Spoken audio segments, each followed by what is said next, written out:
Warning, this episode features very saucy language. By which I mean it's got swearing in it.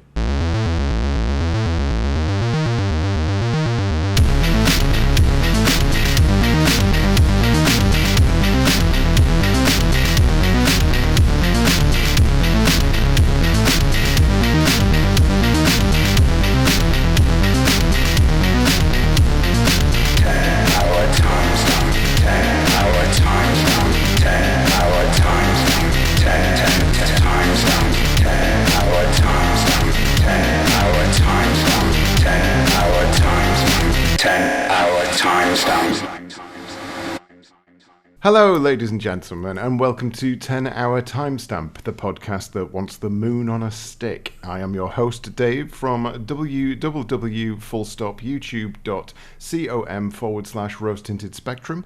I'm joined here by... Hello, I am Stu the Brummie, formerly Stu the Adventure Brummie. Stu the Brummie at Stu the Brummie on everything. It's that easy to remember. Beautiful. And welcome to a very special episode, probably our most special episode we've done so far. Would you agree, Stu? Yes, it's probably going to be our only episode as well. Good. I'm glad you agree. It is, of course, our first, so bear with us. If you're listening to this on first release, it'll probably sound incredibly professional and good. But if you're working your way backwards from some point in the future, then this is probably going to sound like a right load of old bobbins. We just do not know. The show is prepared to evolve as we see fit. However, there is a conceit to this podcast that won't change, isn't there, Stu? There is indeed. Do I Good. need to say what it is? No. Okay. I'm just going to say, good, I'm glad you agree. Here's the deal. Each month, me and Stu are going to pick a game. It doesn't necessarily have to be a retro game because we haven't really designated a time period, but that's all semantics at the moment. We pick a game, we each go off and play the game over the course of a month, and within that month, we have to put in at least 10 hours, at least, really pushing ourselves, to be honest. That's a lot of work, isn't it, Stu? Yes, Dave, it's a lot of work. But good, I'm glad you agree. Each hour, we jot down how we feel about the game, much like a short diary, but cooler and manlier. And then we get together on this here podcast, we relay those entries back, and we discuss those diary entries and the game in general as we work our way up to the 11th hour, in which we reveal if we continue to play the game beyond the mandatory 10 hours, or, you know, whether we plan to continue playing it, whatever. Maybe we just didn't have time, or maybe we hated it so much. Even after 10 hours, we just didn't want it, did we, Stu? We didn't want to, no. I'm glad you agree. I do agree. I think I've said enough now. That was a lot of blood. Stu, how are you? I'm delightful, thank you. I've just got back from the opticians. Had a lovely time there. Eyesight's still buggered, but anything further away than the length of my arm, I have to wear glasses for. So that's very exciting. So I should be walking around with my arm extended at all times, with my glasses in my pocket, ready to put them on at any moment. Did the optician make you stretch out your arms? Is that the measurement? I had to bring in a whole monitor setup and show her how far away all of my monitors were. And then she went, yes, wear your glasses for that. But no, I don't have to actually wear my... Having said that, like, my arms are quite short. So technically the monitor is further away than my arm, so I should be wearing glasses. Anyway. Oh, no. Anyway, you've literally just come out of the optician. I know, exactly, and I haven't got my glasses on. Never mind. I need fake tears as well. Well, kicking off with some top quality eye content there. Other than that, I'm fine. How are you? I'm all right. I haven't been to the opticians. Well, I have once, but that was a long time ago. And they said you need glasses, and I got the glasses, and I wore them a wee bit. And that's the end of my eye story. You look like you should. You've got a face for glasses. It's So that's what the optician said. That's the only reason I got them. So, wow, this is a guy that needs to be wearing glasses. Needs to be wearing glasses. Are you wearing glasses? No. Well, you need to be wearing glasses. You should be. You'd be the perfect advert for glasses. Well, is my eyesight bad? No, you just look like you should wear them. Have you ever thought about setting up a YouTube channel called Rose Tinted Glasses? Well, Rose Tinted Spectrum. Very close. Rose tinted spectacles. Rose tinted spectacles. Yeah. That's the pun. Oh, it doesn't matter. It doesn't matter, Stu. No. That's the end of our mandatory banter. So, for the podcast itself, we've actually got 12 months worth of games lined up, and then I jostled them around in a bag of variety, and we split them off into roughly even segments so that each month will have a slightly different game. The first pick, of course, being Alien Soldier, which is what we've turned up to talk about today. And I picked this because I love Gunstar Heroes, and I just haven't gotten around to playing this game. And obviously it's by the same guy, whose name I'm about to butcher, Hideyuki Tsuganami, I believe, producer and designer. Is that correct, Stu, as the Japanese expert? That's spot on, but you could also call him Nami or Nami, however you pronounce it, if you're Japanese. Which, as I'm an expert on Japanese, is one of those two. Yes. You've just decided now that you're an expert. I am. Japanese I'm the culture. go-to Japanese expert for this podcast, for future reference. So this game was supposed to be created by him on his own. I don't know if you'd read about this. I did indeed, yeah. Yeah. With the Mega Drive on its last legs, basically, Treasure brought in other people to help because this game is never going to come out if you continue on, which is it's fair, but I guess a shame in a way. I can certainly see that it's a game specifically made by one person's vision. Yeah. Until disturbed person's vision. certainly, it does have a lot of very obvious Japanese weirdness to it. I think certainly in some of the monster designs. Yeah. There's a one monster in particular who I think I just described as a massive walking penis. Not that I want to tar all Japanese people with the same brush, but they are obsessed with massive walking penises, yeah, exactly. And the more tentacles that penis has, the more appealing it is for them. It is. And then dress it up as a schoolgirl, and you're perfect. Stereotype tick. There we go. First one of the podcast. There we go. And there'll be plenty more to come. Straight in with the xenophobia. So of course, Hideyuki Tsuganami, or otherwise known as Nami, or Name, or Namai. He was from Treasure. Treasure being responsible for Gunstar Heroes and Dynamite Heady. Have you played either of those? I have played Gunstar Heroes. I'm as good as that as I am at this game. So, spoilers. Well, Gunstar Heroes is probably my favourite Mega Drive game, I would say. Is it? I don't think that's changed. Oh. That there's a hint for you leading into the rest. But knowing how close it was to this game, I was like, yeah, I really wanted to get in on it. And the other thing is, he also worked on Super Pro Protector, which is the proper name for Super Contra on the SNES, not Contra. It was all about robots on motorbikes, as far as I was concerned.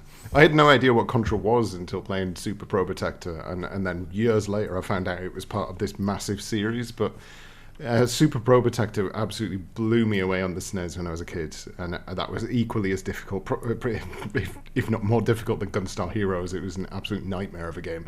But because I was a child, I had all of the hours under the sun. So I played it a hell of a lot and got reasonably good at it. Do you know what's really weird is I keep trying to think of the theme tune for this, and I can't remember, but I keep remembering the Contra theme tune. So, yeah. so somehow, subconsciously, that managed to worm its way into my head. That connection, I don't think I even knew that connection. Maybe I'm psychic. Maybe it's something Japanese professional and psychic. Potentially, or professional Japanese psychic. That would be very good, yeah.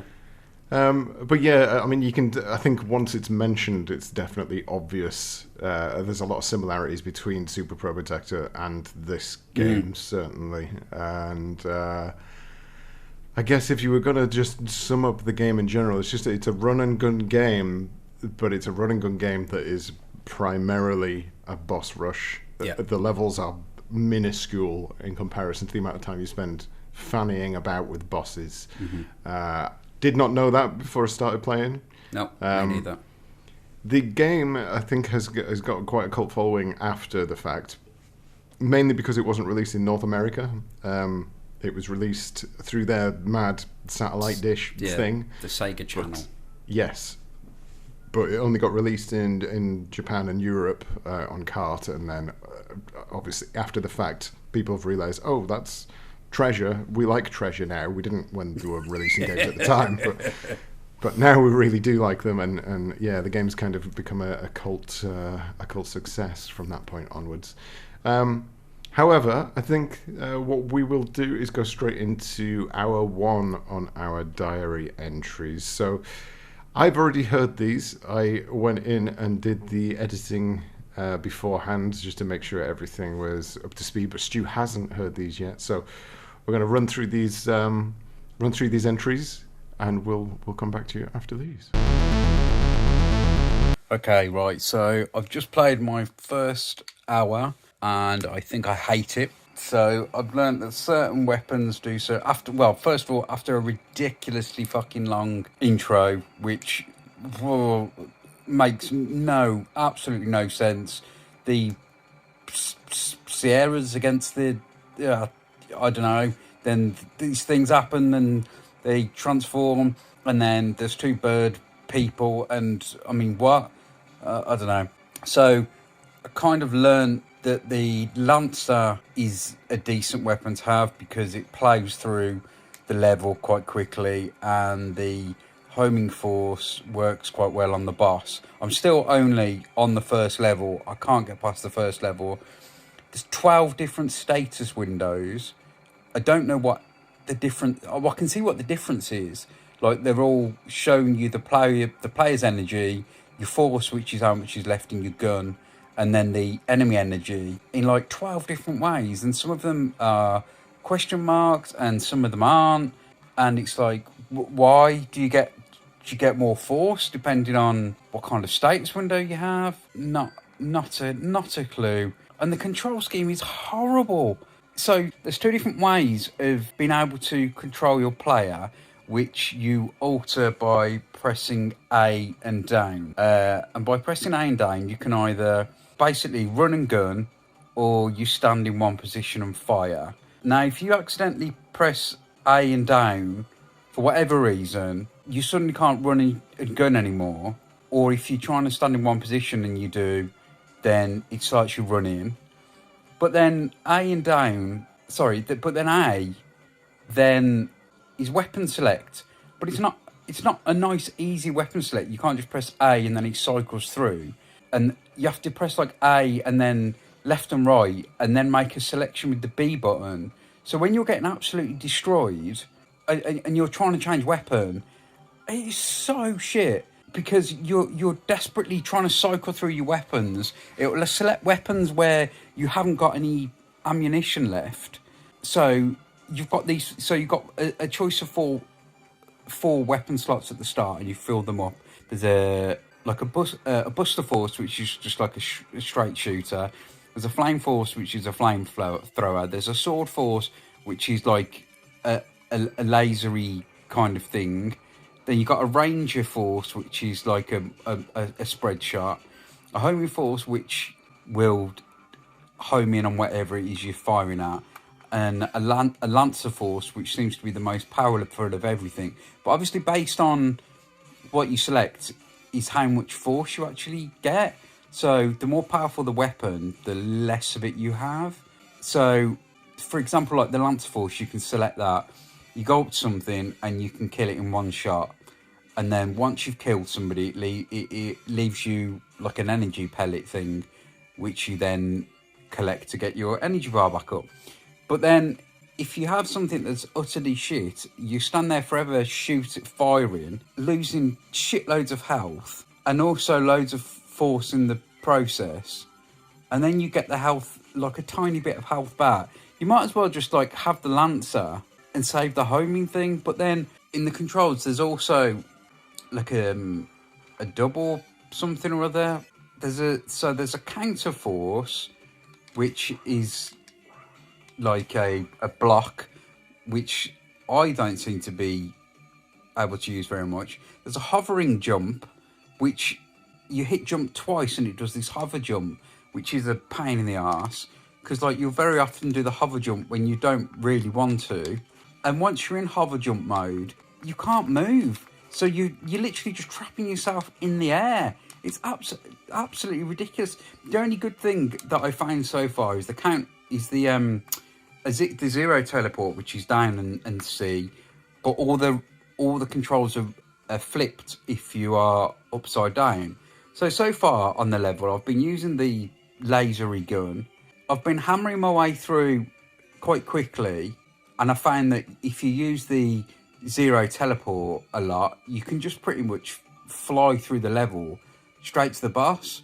But then once I'm at the boss, I haven't got a clue. I haven't got a clue what I'm supposed to be doing on the boss. I mean, there's like the warning thing that it does, and then it comes at you. So you obviously learn that pattern.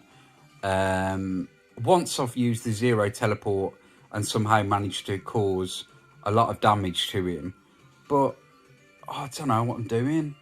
It's an hour, and I can't even get past the first level, which must be all of about like a minute's worth of a level.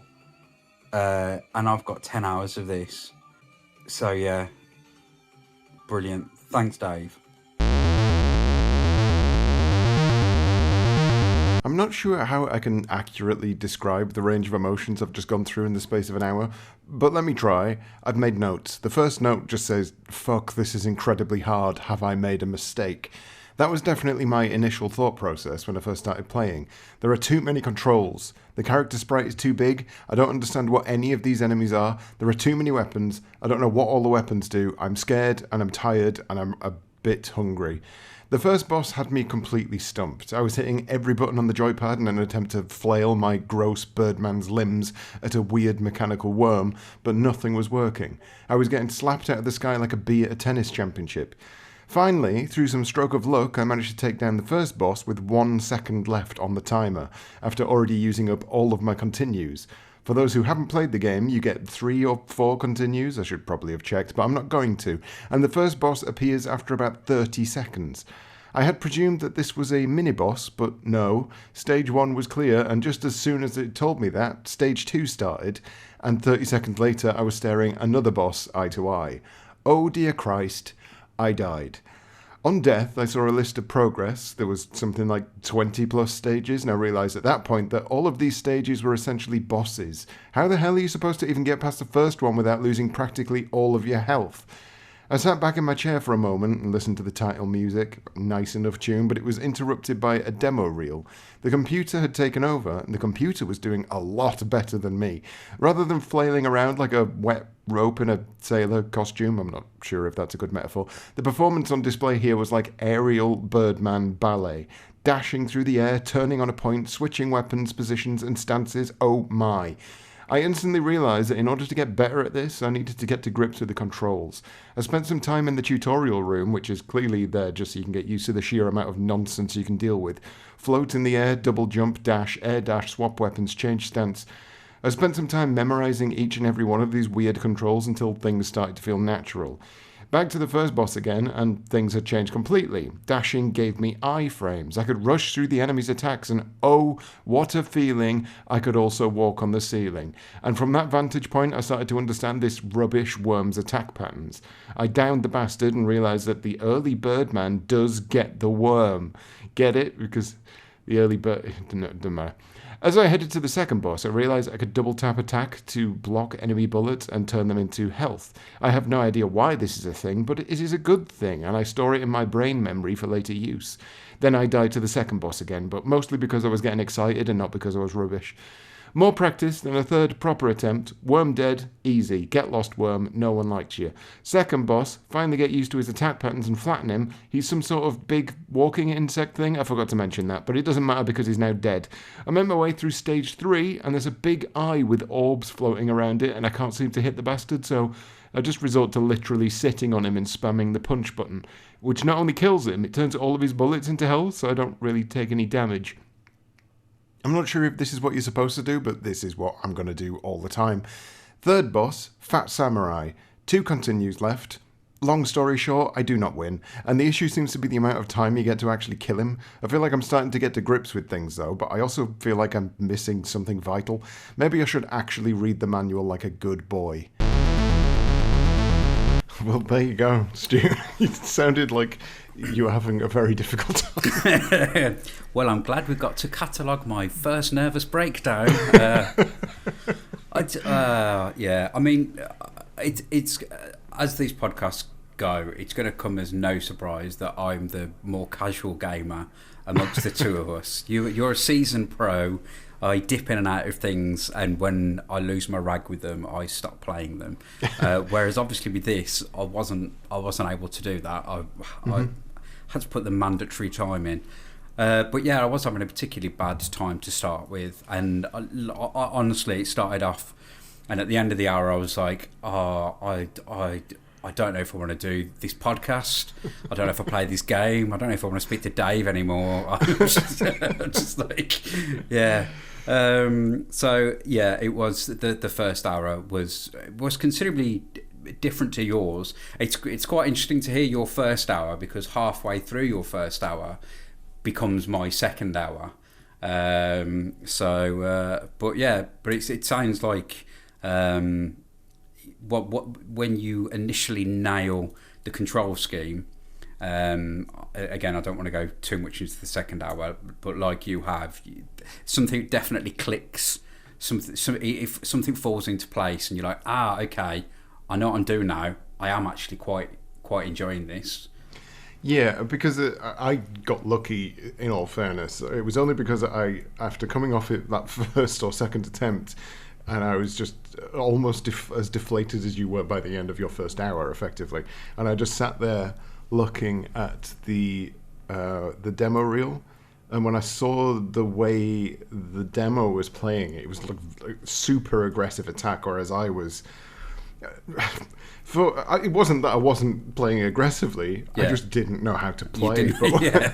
I was just flapping around in the air like a madman, because there's like... It's hard to really convey just what an amount of controls there are to try and get to grips with straight away. Because and I know I bring it up in a later hour, and I think you do as well. But there's like even something as simple as if you jump in the air and then press the jump button again, you hover in the air. Yeah. But then if you press down and jump, you zoom through the sky, and it's like that's one button with like 3 or 4 controls attached to it. It's a lot to absorb in the space of an hour, and not only is it you've got this control scheme to handle, literally you walk a second along the screen and then you've got so much, like just everything comes at you at once. So so you're trying to figure out this brand new control scheme, which is like you need something as thick as the Bible to figure out exactly how to do it. You've then got like everything coming at you at once, and so you're like rapidly changing weapons when you don't mean to, and jumping and staying in the air, and killing anything is purely, well, for me, was purely by chance, to the point where I was just literally teleporting. The level started and I was just like teleport. I'm at the boss now, I'm dead.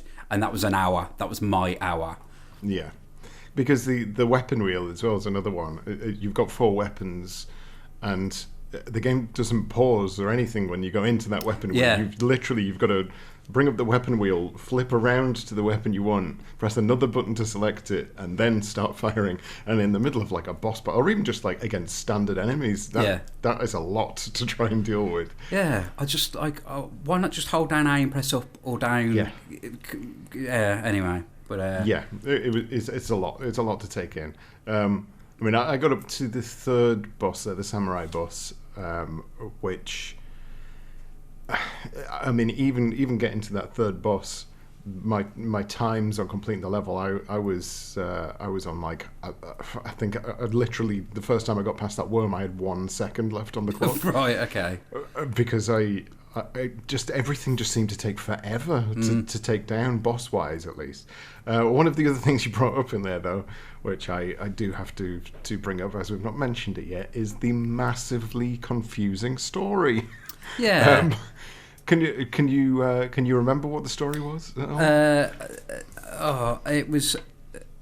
What is it? You're an Epsilon eagle, and there's another. There's a bad eagle, and you've got to go. I've got the whole story written out here. Have you abridged it at all? Because I don't think we've. I took the Wikipedia entry because what you see in the game is absolute nonsense. Well, my favourite thing about Wikipedia, though, is it says the premise of Alien Soldier is provided with a long text scroll at the start of the game.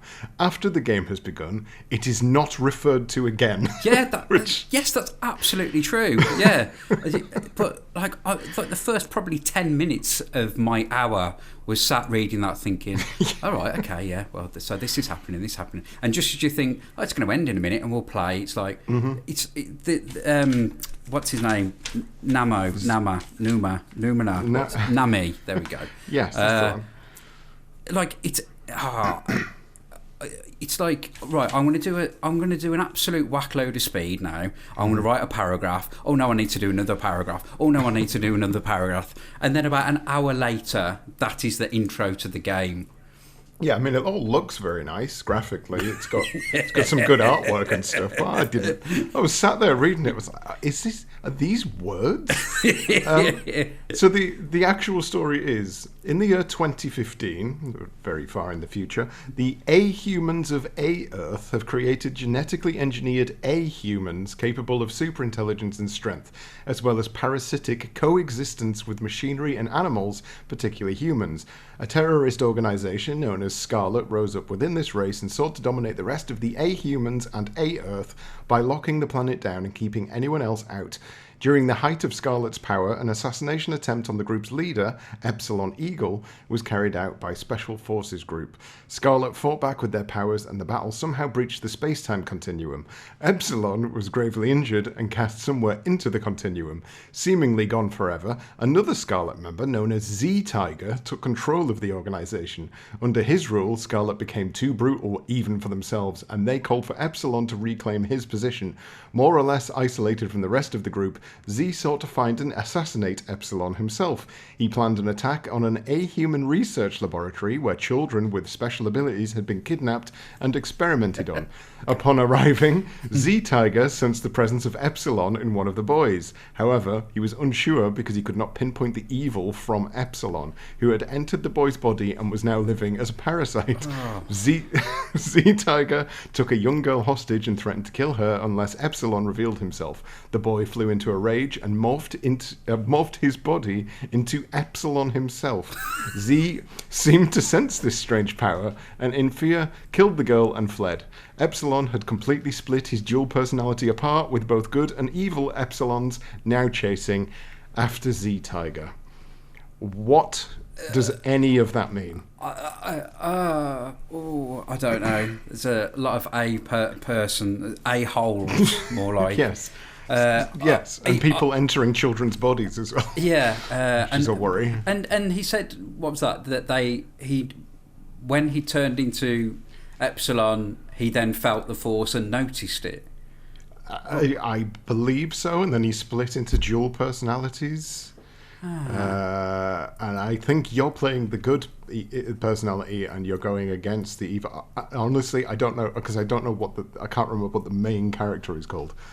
No, I mean, we played for 10 hours and neither of us remember I mean, I could watch films and not remember who the characters are. But I mean, 10 hours. You'd think we would remember who the main character was. Yeah, but as Wikipedia says, it is never brought up again. It's never referred to again. No. Okay, right. With that out of the way, then I think we'll go straight into hour 2, shall we?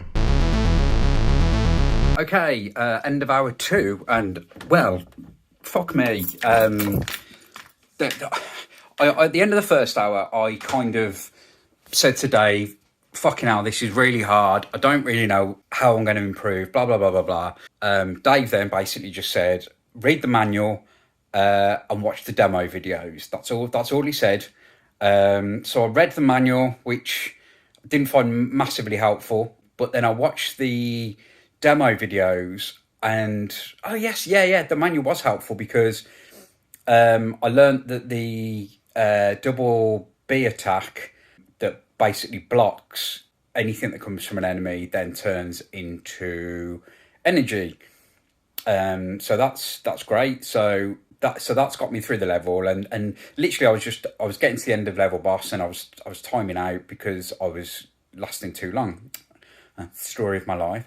So what I did then is I kind of had a look at how I was approaching things, and thought, well, I need as much time as I possibly can to get through the end of to get to the end of the level, so that I can then defeat the boss.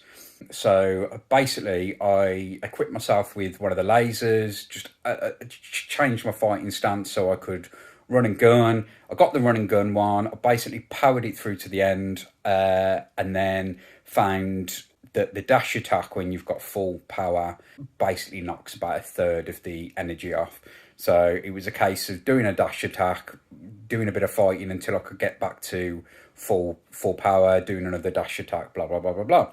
So I got past the first level fairly quickly, and the second one, once I got to the end of boss, again, fairly straightforward, and I completely forgot about using the dash attack. But just the dash in general, really, because he kept like getting all up in my grill, and I was like, how can I escape him? And I was like, you idiot, you've got this dash attack you keep forgetting. So once I remembered the dash attack, the second boss was pretty easy. So then I'm now on to the third one, which is some kind of samurai guy. I think he's going to be pretty easy as well. The main point at the back of his head is his weakness, but he doesn't give off as much like little fire things that you can block and turn into like energy for you to be able to do a powerful dash attack. So I've only battled him twice at the end of this hour, and I've run out of continues. But if I can get to him with the dash attack, do a dash attack, then get some more power and just keep doing dash attacks. He stands still quite a lot, and the main point is the back of his head. So I've been kind of dashing past him, but I need, weapon-wise, I need something that is kind of long range and goes quite far. So I'm going to take that into consideration when it comes to beating him when I'm selecting weapons. So yeah. So it's kind of starting to come together at the end of the second hour. I actually screamed and scared the shit out of my wife and the cats when I completed the first boss. So yeah, I'm pleased. I decided to practice a bit more at rushing, having read the manual and gotten literally nothing out of it. I just dropped straight back in and tried flying through the levels because I didn't really see the point of fighting through them if I didn't need to. The game was about the bosses, not these pissy enemies in between. Well, I tried doing that, but I kept dying, so I stopped doing that. I'm also at the end of this hour, and I'm still a bit confused about the weapon power-ups. Are they powering up the weapons, or am I picking up new weapons? I end up with a weapon wheel full of weapons that all look the same, and it's confusing, and I'm not sure what's what. Even though I'm literally playing my second hour about an hour after I finished my first hour, I already feel rusty. The second boss took a life off me, and I'm just being sloppy in general. I do notice, however, that certain weapons are doing more damage to certain enemies, which is great when you have ammo for them, which you seem to run out of really quickly. And I still haven't quite worked out if the ammo just randomly goes up over time or I'm doing something to make it go up. Anyway, after a shit first go, my next go is pretty good. Having noticed the weakness to certain ammo types, I finally get to grips with Big Fat Samurai Sam and I make it to the 4th boss. At first I think it's going to be a nightmare because there are mines falling from the sky, which is never a good thing. But then the actual boss comes out and it's the grossest thing I've ever seen. I don't know how to describe it other than it has a big wobbly schlong and it's also very easy, like stupidly easy. The game pinpoints a weak point on its back very clearly, so you just go and stand behind him and shoot for a bit. Do that a few times and he's dead. Weak as shit. Level 5 has an annoying big monster blocking a power-up, and I still haven't worked out what kills him quicker, but forget about him, because Boss 5 is an actual crab. An actual crab with pincers and actual crab feet and little crab children, and also he's on the ceiling, and he's adorable, but I'm already dead, because ouch, crabs. My last go for this hour, I'm some sort of superhuman. I don't die until I make a stupid mistake on the way to the 4th boss, which just makes me sad inside. And then I find my way up to the crab boss without losing another continue because I'm apparently excellent. This time I find out that the mini crabs spin you right round, baby, right round, like a record, baby, right round, round, round, and it's really, really annoying. It happens all the time, and at one point I get stuck between a chair and the crab's pincers, and this results in my death. And then I die endlessly because, much like I did in hour 1, I consistently panic and keep jumping into the bastard crab's claws of death, even though A, I obviously never wanted to do that, and B, I've got this far and now I'm throwing it all away like a wet lettuce. Never mind though, hour 3 will be my finest hour. I will beat that smelly crab and all of his stupid children to death with my bird powers. Yeah, so there's a definite gulf starting to occur, and I think a lot of that comes from something that you brought up that I didn't note at first, but it's something that I may have mentioned there, and I certainly mention it later on, is within the space of about 10 seconds, you can forget all of the controls. Yes, absolutely, yeah. I don't know any other game where that can happen, but like if you just have an errant thought about just something else, like I don't know, a leaf may pass the window, and that's it. If you just one wrong button press, and you are screwed. Because the strange thing about all of these bosses, because I mean, so far, if we talk up to like that 3rd boss there, you've got the first boss is like a worm, a mechanical worm, and you can stand on the ceiling and on the floor, which I think is probably a good way of teaching you that you can do that. It's literally a trial by fire, effectively, because there is no other part of the first level where you can do that. It's just straight into the boss. Oh, look, you can stand on the ceiling. That's something you now have to learn. But it teaches you that you can use these spaces. And then the second boss is the praying mantis. He just runs at you and vomits health. Yeah. But what it's effectively teaching you is on that first area, you're using the scenery to avoid the enemy's attack patterns as best you can, and then the next boss you don't have the ceiling, so you're dashing through him to get from one side to the other.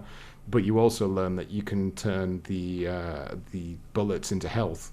But then when the third boss comes round, again, you're only on the floor, and this is the big samurai guy who he's probably only got about like 2 or 3 different attacks. Not a great deal, but he doesn't do anything that gives you health back. No. And he's the only boss up to this point that doesn't do that. There's quite a lot of bosses later on that don't do that. But you really start to miss bosses that allow you to get health back. Yeah. Because I think you brought it up in that play session there. If you go above your maximum amount of health, you charge up your zoom. So if you zoom through an enemy using this, what's it called again? Super teleports? Dash, is it a projection? Dash attack? No. No, it's got a really, really stupid name. Counterforce? Teleport Z or something like that. Something like that. Hang on. I've made notes. They're all wrong. They're all wrong. Yeah. I've made a nice list of TV shows I've watched. No, nothing. No. Well, let's call it the super teleport. So you basically... I'm sure it's something like that.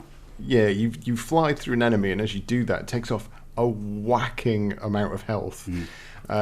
So what you find is that if you come across a boss where you can turn the bullets into health, and you can keep charging that up, those bosses are an absolute piece of piss in comparison to anything that you have to shoot. One thing you obviously started to notice there, though, is that the weapons make a big difference. Yeah. I think you brought up with that second boss. What weapon was it you were using for that second boss? With the second one, I was mainly using the homing force, and then because he kind of like he kind of does like a dummy jump forward and then like a flip backwards. Yeah, he does backward flips. So then you can eventually get behind him, and then I was just using the Lancer. But I mean, like, to be honest with you, for probably 90% of the game, I was using the homing force and then the Lancer when I could. No, actually, that's a lie, because certain thinking about it, certain bosses, just before you get to them, like the crab, for example, you've got, as you were saying, there's the little power up box on the roof, and so I would deliberately make sure I'd got as much of that homing force as I could once I got to the crab, because I found that if you just stay on the roof and just continually spam him, this is the this is the one thing I think about this game. I'm not sure if I got good at it, or whether I just find lots of ways to exploit all the bosses. Well, that's the same thing, really, in a game like this. Sorry, what point were we on there? So, what I was going to ask is, the weapons and the power-ups that you get for the weapons confuse the hell out of me, because you brought up the manual in that section, because I said, "Oh, read the manual." I think I must have been on about my 4th hour, and you'd played your 1st hour, and you just said, like, "Is there anything I should be doing?" I said, "Oh, read the manual and watch that demo reel." Yeah. And I told you to read the manual. I've got no idea why, because the manual taught me nothing. It doesn't really explain what the weapon power-ups do or any. It's just sort of got a very basic outline. Yeah. That the game kind of tells you anyway. Did you work out what the weapon power-ups are doing? Because it took me about 6 hours, I think. What, as in, it either changed it or fully charged whichever one you'd got? Yes, but it not only fully charges it, it adds more on. Does it really? Yes. So you didn't work that out for the full 10 hours? No, not for the full 10 hours, no. Okay, so, I mean, it comes up later on. We'll talk about it later on, but yes. Oh, and again, my God. I found it, I worked it out completely by accident, and it was just by chance that I spotted it on the status bar at the top, which is another thing. I know that it was another thing that you brought up. I think it was in your 1st hour, and it was something that you asked me about, was the status bars. So just to clarify for any listeners who haven't played, at the start of the game, it gives you a lot of options, none of which particularly make sense, but you can choose to either show your status bars and the enemy status bars as numbers, as a graphical implementation of those numbers, or just nothing. But it just gives you those options up front and no real explanation as to what it is that you're choosing. And I know you got very confused by that initially, but yeah. The game has a lot of issues with just, I don't know, I guess giving you the information that you need in order to play it. Yeah. It doesn't hold your hand, that's for sure. No, but you did sound a lot happier at the end of that hour 2 than you did at the start of hour 1. Will you start to enjoy it? Yeah. Just because you were beating it? Yeah. Yeah, absolutely, yeah. Yeah, you can definitely tell in your voice you've come out of a slump, so to speak. Yeah. So I even went outside to record it. I was that excited. That's what the jangly keys are at the start. Wow, that is good. Unfortunately, that jolliness does not continue. So let's go straight into hour 3. This hour did not start off well. It's the next day, and apparently I've lost my ability to do anything. First, I died at the worm boss due to fluffing everything, so I started again. Then I got to the praying mantis boss, second one in, and I died again. I took a breather, practiced in the tutorial area, and started again. This time, things went very, very well. I made it up to the crab this time without losing a continue, but the usual flailing button mashing happened again. I did better though. I learned to take out the swathes of baby crabs when they started to build up, and I noticed that the weird pellets the crab was dropping were time bombs. Half the time you didn't even need to move, only when a bomb landed directly underneath you. After one death, I went back in and, battered and broken, managed to defeat the big snippy shit. The next area was brisk, and then I got to meet a very limber frog monster. He looks like an amphibian yoga teacher, and I quickly find out he likes to lay eggs. Eggs which fire bullets. This is a weird world. Now, thankfully, anything that fires bullets can be blocked to turn into health, and after finding a weapon that absolutely rinses Mr. Frogivator, I wipe him out in no time. By far the easiest boss since the weird penis monster. Next level, I'm running through a train, and then I jump on top of the train, and I have to deal with a flying monster. I don't even know what to say about this one. He doesn't shoot, he doesn't even really attack, he just walks at you, and you shoot him, and then he dies. Why is this game getting easier? The next sequence reminds me of the third level of R-Type. A giant ship flies overhead, though I can't really do any damage to it. Once that's out of the way, a little Arnold Schwarzenegger cosplaying as Shredder jumps next to me. I bet he's going to be one of those nippy buggers that flies around the screen. But I lose that bet. There's a cutscene of him turning from a man into a giant mechanical bio-wolf demon. He then takes up half the screen, and I think this is where I lose the rest of my continues. On my first attempt, quarter of his health off, and he deads me. I'm finding his hit point a nightmare to actually hit because his stupid wolf arms are flapping about all over the place, and he won't stop attacking me. Second attempt, barely doing any damage at all, and the level itself takes off half my health. Dead again, and I reckon this one is going to be my sticking point for a while. Third attempt, a moment of clarity strikes, and it comes from sheer luck. I realise that I can zip from one end of the screen to the other without taking a hit or really doing much else. It's a battle of attrition, waiting for my ammo to reload while I pepper him with weak shots, but I've finally got it, and down he goes. No more continues left, mind, so let's see where we get to. For some reason, I've taken a train to a sewer. It seems that every game just needs an obligatory sewer section. It's a pain in the arse, with gaps you need to dash over lest you fall into the poo water. When you land in the water, you have to jab buttons to get out, which drains your energy, so this is going to be fun. The boss here is a shark, which gets onto the land and walks about for a bit, and it's disgusting. You get back in that fucking water, you little dickhead. He's a bit tough. You have to hover in the air so he doesn't drag you down into the water, but he regularly spews up a load of bullets to turn into health, so once again, he's wiped out with no real issues. Next section, more sewers, and the boss is a tiny little man in an adorable ship. He's the cutest thing I think I've ever seen, and far removed from all of the grossness I've endured so far. His ship has tentacle things, and at first I thought he was going to be flailing around like a dickhead, but it turns out he's actually driving a giant floating fan. I start shooting and get him down from 100% to 25% health in about 20 seconds. Absolute piece of piss. Until he starts moving.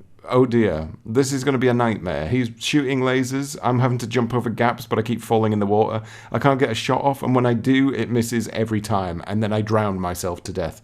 Still, what's that? Stage 9 or something? Considering 3 hours ago I was wondering if I'd even make it past the first stage, this feels incredible.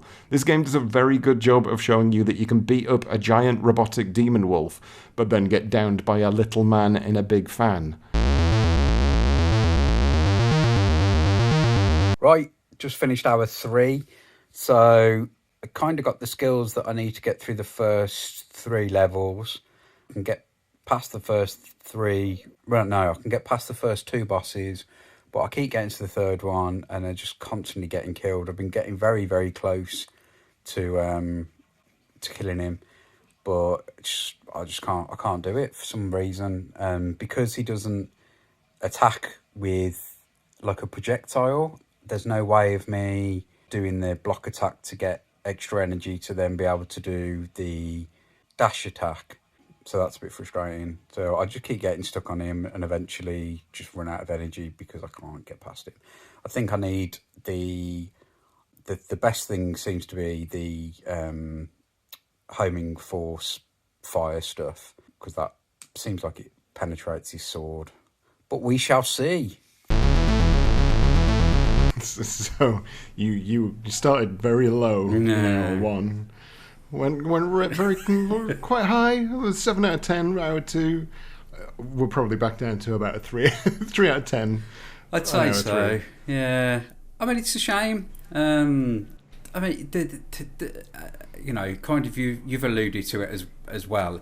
The strange things with this game is once you've figured out how to do a boss, it is an absolute breeze. You can just fly through, like without any continues, losing a life to the boss that you're currently having issues with, and then you're just sat on them trying to figure out exactly what it is that you need to do.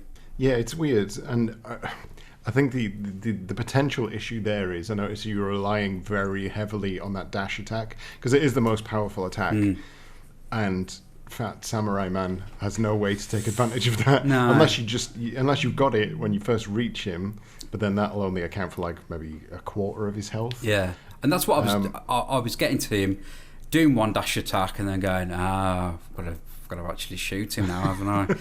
I've got to fight this person now. There's basically the equivalent of just running up to someone, punching them in the face, and if they don't go down, like, shit. Now I've got to face the consequences of my actions. Yeah, absolutely. And again, once you with the samurai, once you figure out how to do him, it's so easy. I mean, you're storming ahead in comparison to me, and I suppose as miserable as I sound, I was having a good time. But it is interesting to hear like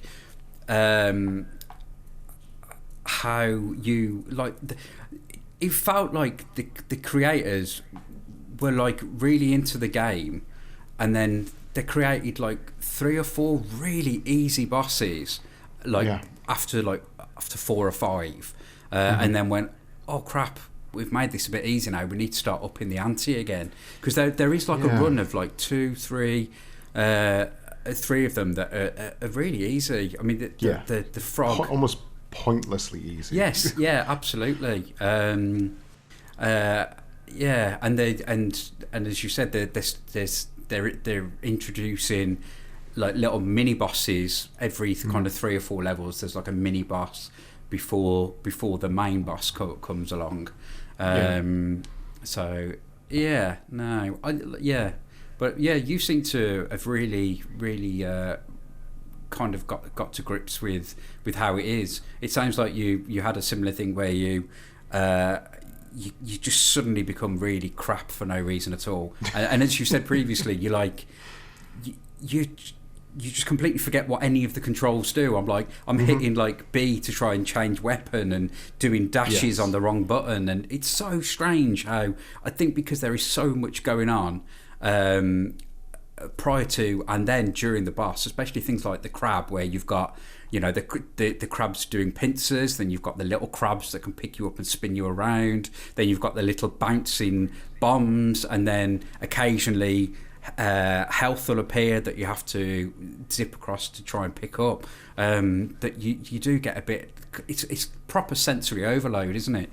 Yeah, definitely. It's weird because that crab, I don't think it's a particularly difficult boss. No.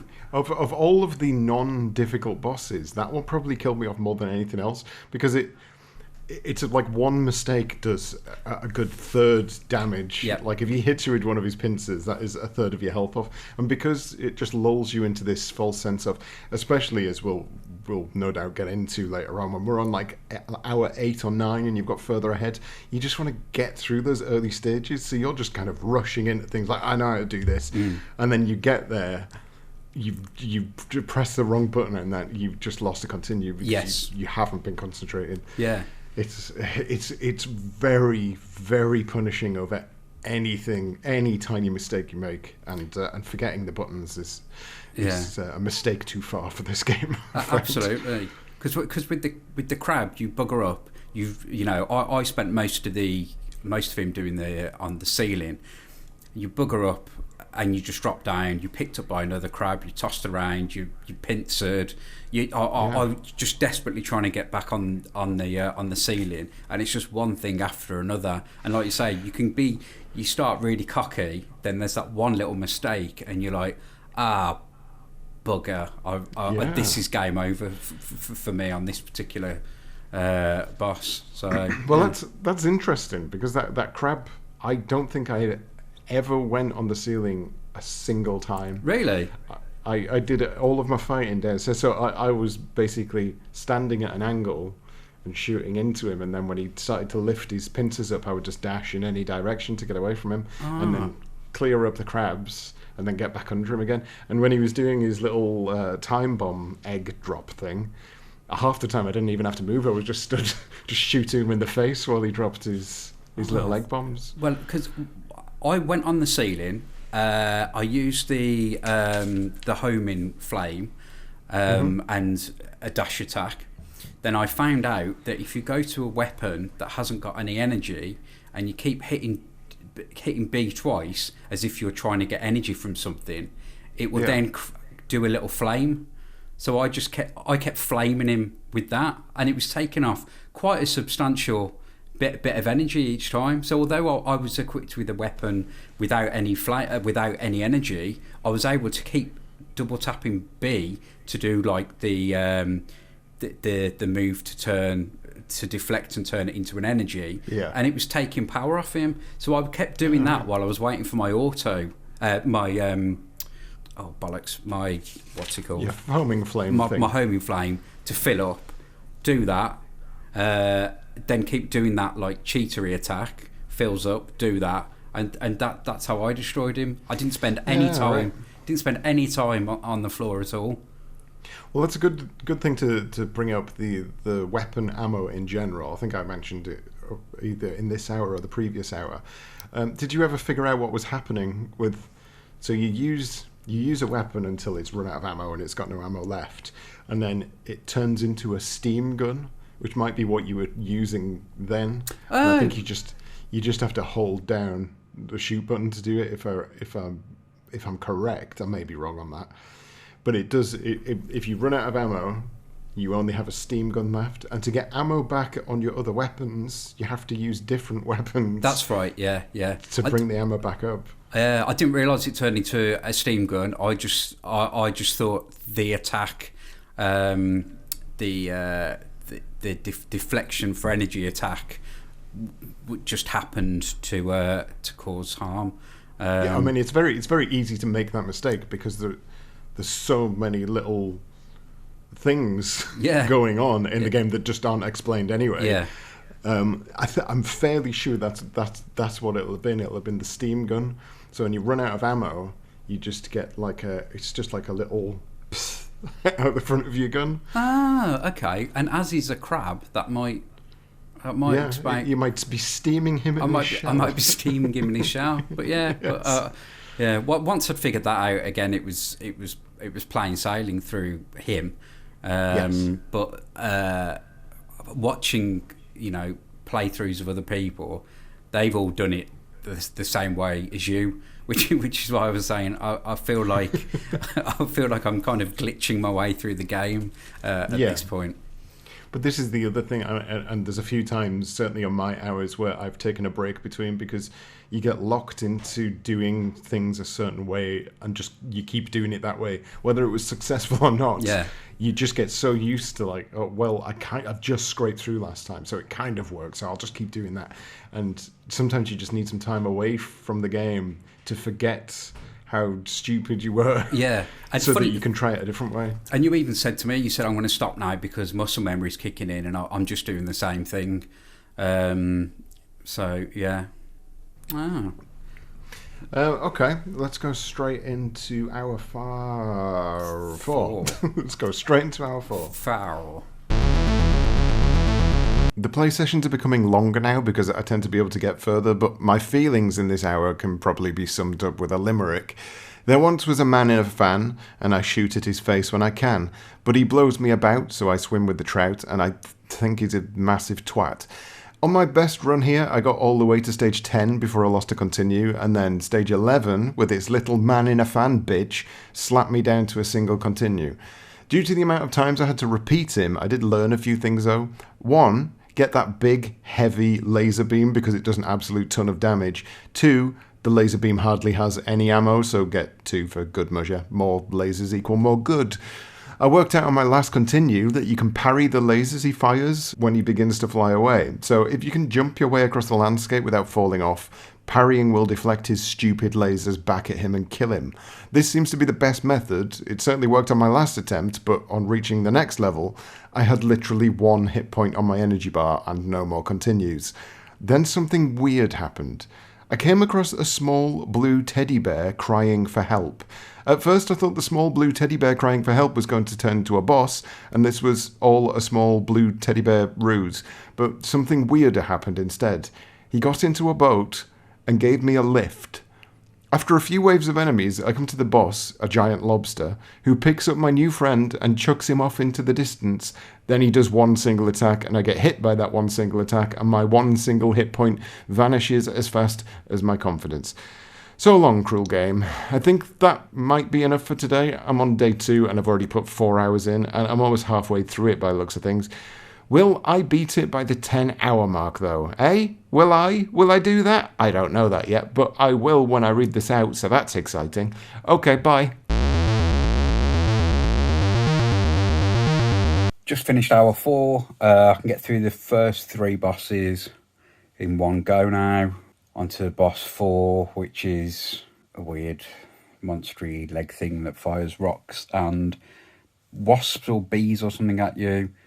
Back to being able to get energy for the dashes, but unfortunately every time I get to it, I'm quite low on energy as it is, or I've just fuck it up to start with, so not really got past him. I died, and then I've started playing again, and I think I'm just getting tired. I'm a bit of it now. Not tired as in I'm not enjoying it, just tired as in to take it, like I've been playing it pretty much 3 hours straight, and I'm starting to get crap, which is a sign to probably stop playing.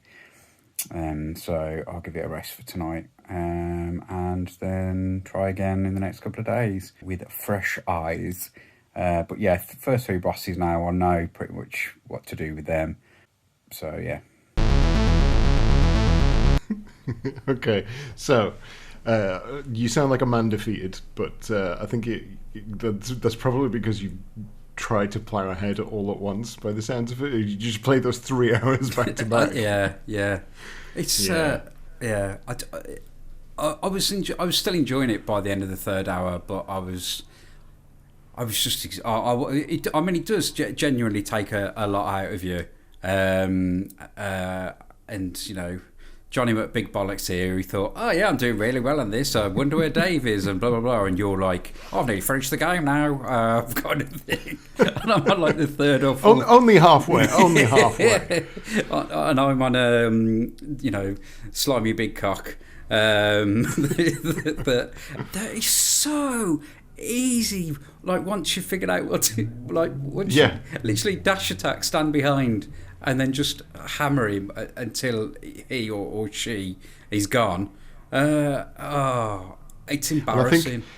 I think this is like, I guess it's because I've played a hell of a lot, and because I've constantly played very difficult games. You can pick up on game language very quickly. The game, for me, made it very obvious. As soon as that boss comes in, it highlights its buttocks with a little target and says weak point. And to me, that is a very obvious sign of, right, I need to get behind him and shoot there. But if you're not somebody who is used to games like this, or just plays games a lot, or understands like game language like that, then yeah, that boss is going to be an absolute pain in the backside, because I think I declared it the easiest boss. Yes, yeah. This is the easiest boss. Anyone who gets stuck on this is stupid. and then I listened to yours and it was like, oh sorry, Stu. But yeah, I mean, it's literally just because the game to me was saying stand behind and shoot, And unless you know how to read that language, I guess, you're not going to know to do that. You'll just be like, how the friggin' hell am I supposed to get past the wasps? Dave, to be fair, your daughter probably knew what to do on that level. Well, I did make a note at this point because I was editing it through the other night. So I've written, this is my note from the other night. It says, I've edited the audio before we recorded this podcast, and I've decided I'm going to make a prediction here. I reckon the furthest Stu gets in this 10 hours is going to be the crab monster. I'll know when I'm saying this out loud if I got that right or not, because I'll have already edited the rest. But having listened to these 4 hours, that's where I'm putting the Stuart bookmark. So that was my prediction. Right. Okay. Whether that becomes true or not, I already know the answer, but the audience doesn't. No. But that was based on what you were saying, and I think it was literally because you said that Willy monster was where you'd got to, and I'd already declared that as the easiest thing in the world. It's like, oh god, Stewie's going to spend the next 5 to 6 hours trying to get past this Willy monster. Yeah, no, I did start learning a lot more about it, and pick around the signs and how different attacks work for different things. But yes. I think my problem is I just don't pay attention to what I should, and I just think, right, I'm going to go all in on this now, rather than think, oh yeah, the game's actually telling me what I'm supposed to be doing. Well, to be fair, at this point, especially when you've only played it for this amount of time, you're still trying to concentrate on just what buttons do. Still trying to remember, down and jump will dash, and pressing jump twice will hover, and it's just, it's telling you these things, but unless you're working hyperactively in your head, you're probably not going to pick up on a lot of what it's actually telling you what you should do. Yeah. I've got a couple of questions that I'd noted down at this point. What I was going to ask is, what other game would you compare this to so far, whether it's retro or contemporary or anything? Is there any game that you can think of that this is comparable to? No, not especially that I've played, but my gaming history is very, very kind of different. I'm more of a beat 'em up adventure gamer kind of person. This is not an area I do like shmups and some kind of bullet storm hail, whatever they're called, games. Bullet hell. Bullet storm hail. Bullet storm. And I do enjoy them, but this is completely new. And I think this is why I did enjoy it so much, because it's something that I wouldn't usually play, and because of the nature of the podcast, I had to stick with it. You had to. Yeah. Well, I think you're probably quite close with just the shmup genre in general. I know it's a run and gun game, but it plays very close to, and I think I brought it up in that last diary entry. Certainly, one of the bosses. It reminds me a lot of the third boss of R-Type, where you have the giant mothership. Yeah. And the entire level is just a boss. Yeah.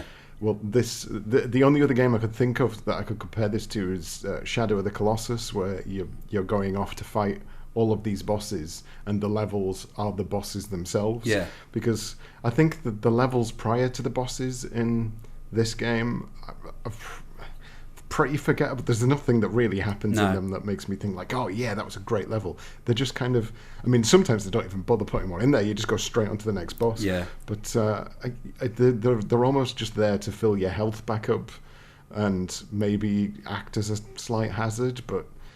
And things like, I think with things like the crab, where having a very specific weapon is very useful to be able to get through it. That's that the creators obviously realise this, and that's why you get the power up selection just before it, the one that's on the ceiling. But other than that, like you say, I was literally just dashing through the levels.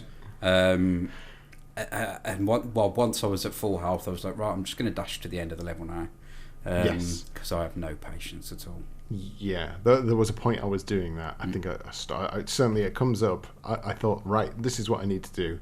And then I realized, nope, that's not what I need to do. And I think it's when I worked out what the weapon power-ups are actually doing.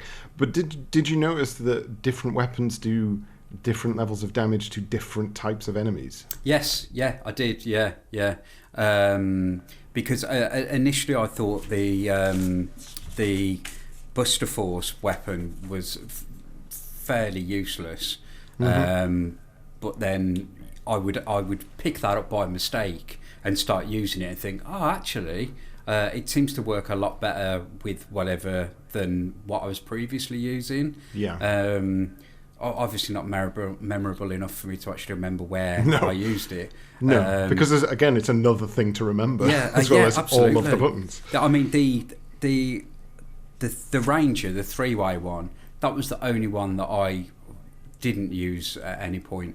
But I thought that was a fairly pointless one, especially in regards to the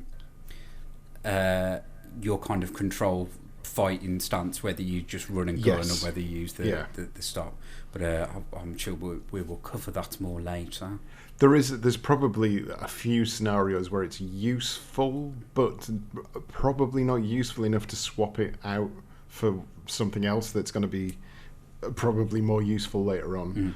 I mean, I think the way that it works is that organic enemies are bad against fire, and robot enemies are bad against lasers, etc., etc. So the game, again, doesn't really tell you any of this. You just end up working it out as you go along. But it's one of the things that I found the hardest to deal with is if you would reach a boss and he was only really going to be offended by your use of, say, fire weapons, but you'd picked up a load of other weapons by accident, then you're either going to be spending forever on that one boss, or you're not going to beat him. Yeah, absolutely.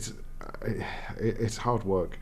Okay, let's jump into hour 5. So I was very worried at first. I hadn't played the game for a day or two, and I was worried that I would have just forgotten everything. I thought wrong, because I absolutely rinsed everything for ages. I found that selecting a specific weapon setup and then never picking up another weapon works wonders, which is a bit odd for a game like this, but I can't deny the results I was getting. I had some bosses down with over 2 minutes left on the clock. Setup I went with was 2 big chunky laser boys, because they're short on ammo, but they pack a massive punch, the homing flamethrower for running around and doing tiddly damage, and the normal flamethrower for running around and doing a bit more damage. First death was at the bugs at the start of stage 9 because I got panicky. Second death came at the shark boss because I got panicky. Third death did not happen at Little Fan Man because I destroyed him before he'd even gone into his second phase. I am literally invincible. Nothing can stop me. Apart from a giant lobster. I am at a complete loss as to what to do against him. His hits have a huge window and the camera moves all over the place and you're on a boat above water. So what the friggin' hell are you supposed to do? The only thing I can contemplate is that instead of dashing, I should maybe walk instead and watch out for the cue to move to the left or right. I have no idea. I'll try it next time, but after an absolutely amazing run, I can't help but feel frustrated that I've been reset back to 0. There is another difficulty option, one which gives you passwords so you can continue where you left off, but I don't want to go for that yet because I'm too stubborn. Anyway, next morning. Each playthrough takes about 20 to 30 minutes now, with short breaks in between to catch my breath, so it seems wise to play this in 30-minute stints. That being said, I left it a day and I've lost my skills again. I get too cocky thinking I'm all that when I'm not all that.